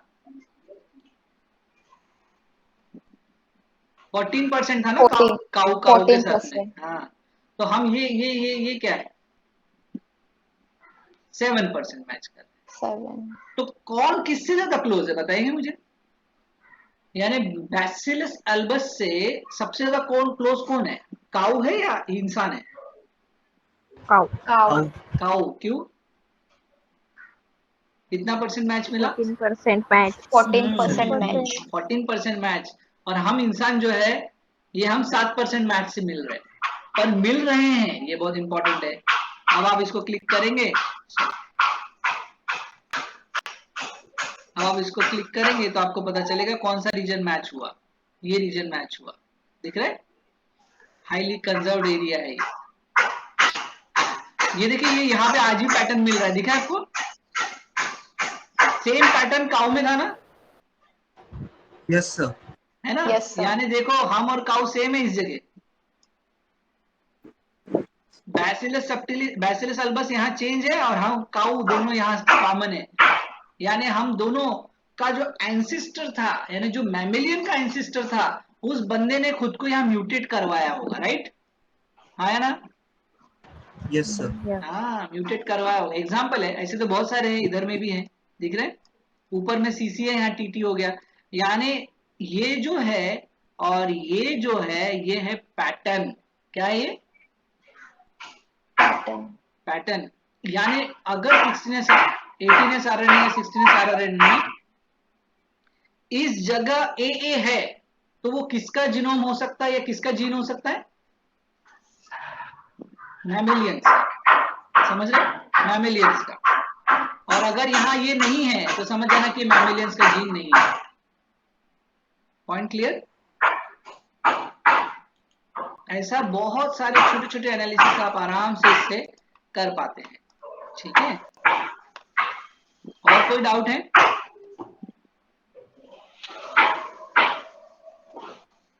और कोई डाउट है? No. No sir. Okay okay, so will stop here, will meet tomorrow again, और कल इसको पूरा डिटेल में पढ़ेंगे। इसमें बहुत सारे ब्लास्ट्स हैं, ये तो पहला ब्लास्ट हुआ, इसको भी अच्छे से पढ़ेंगे। अभी 4 ब्लास्ट बाकी है, बहुत सुंदर है इस बायोलॉजी समझने के लिए, ठीक है? चलो, will stop here, will meet tomorrow. Thank you sir. Thank you, sir.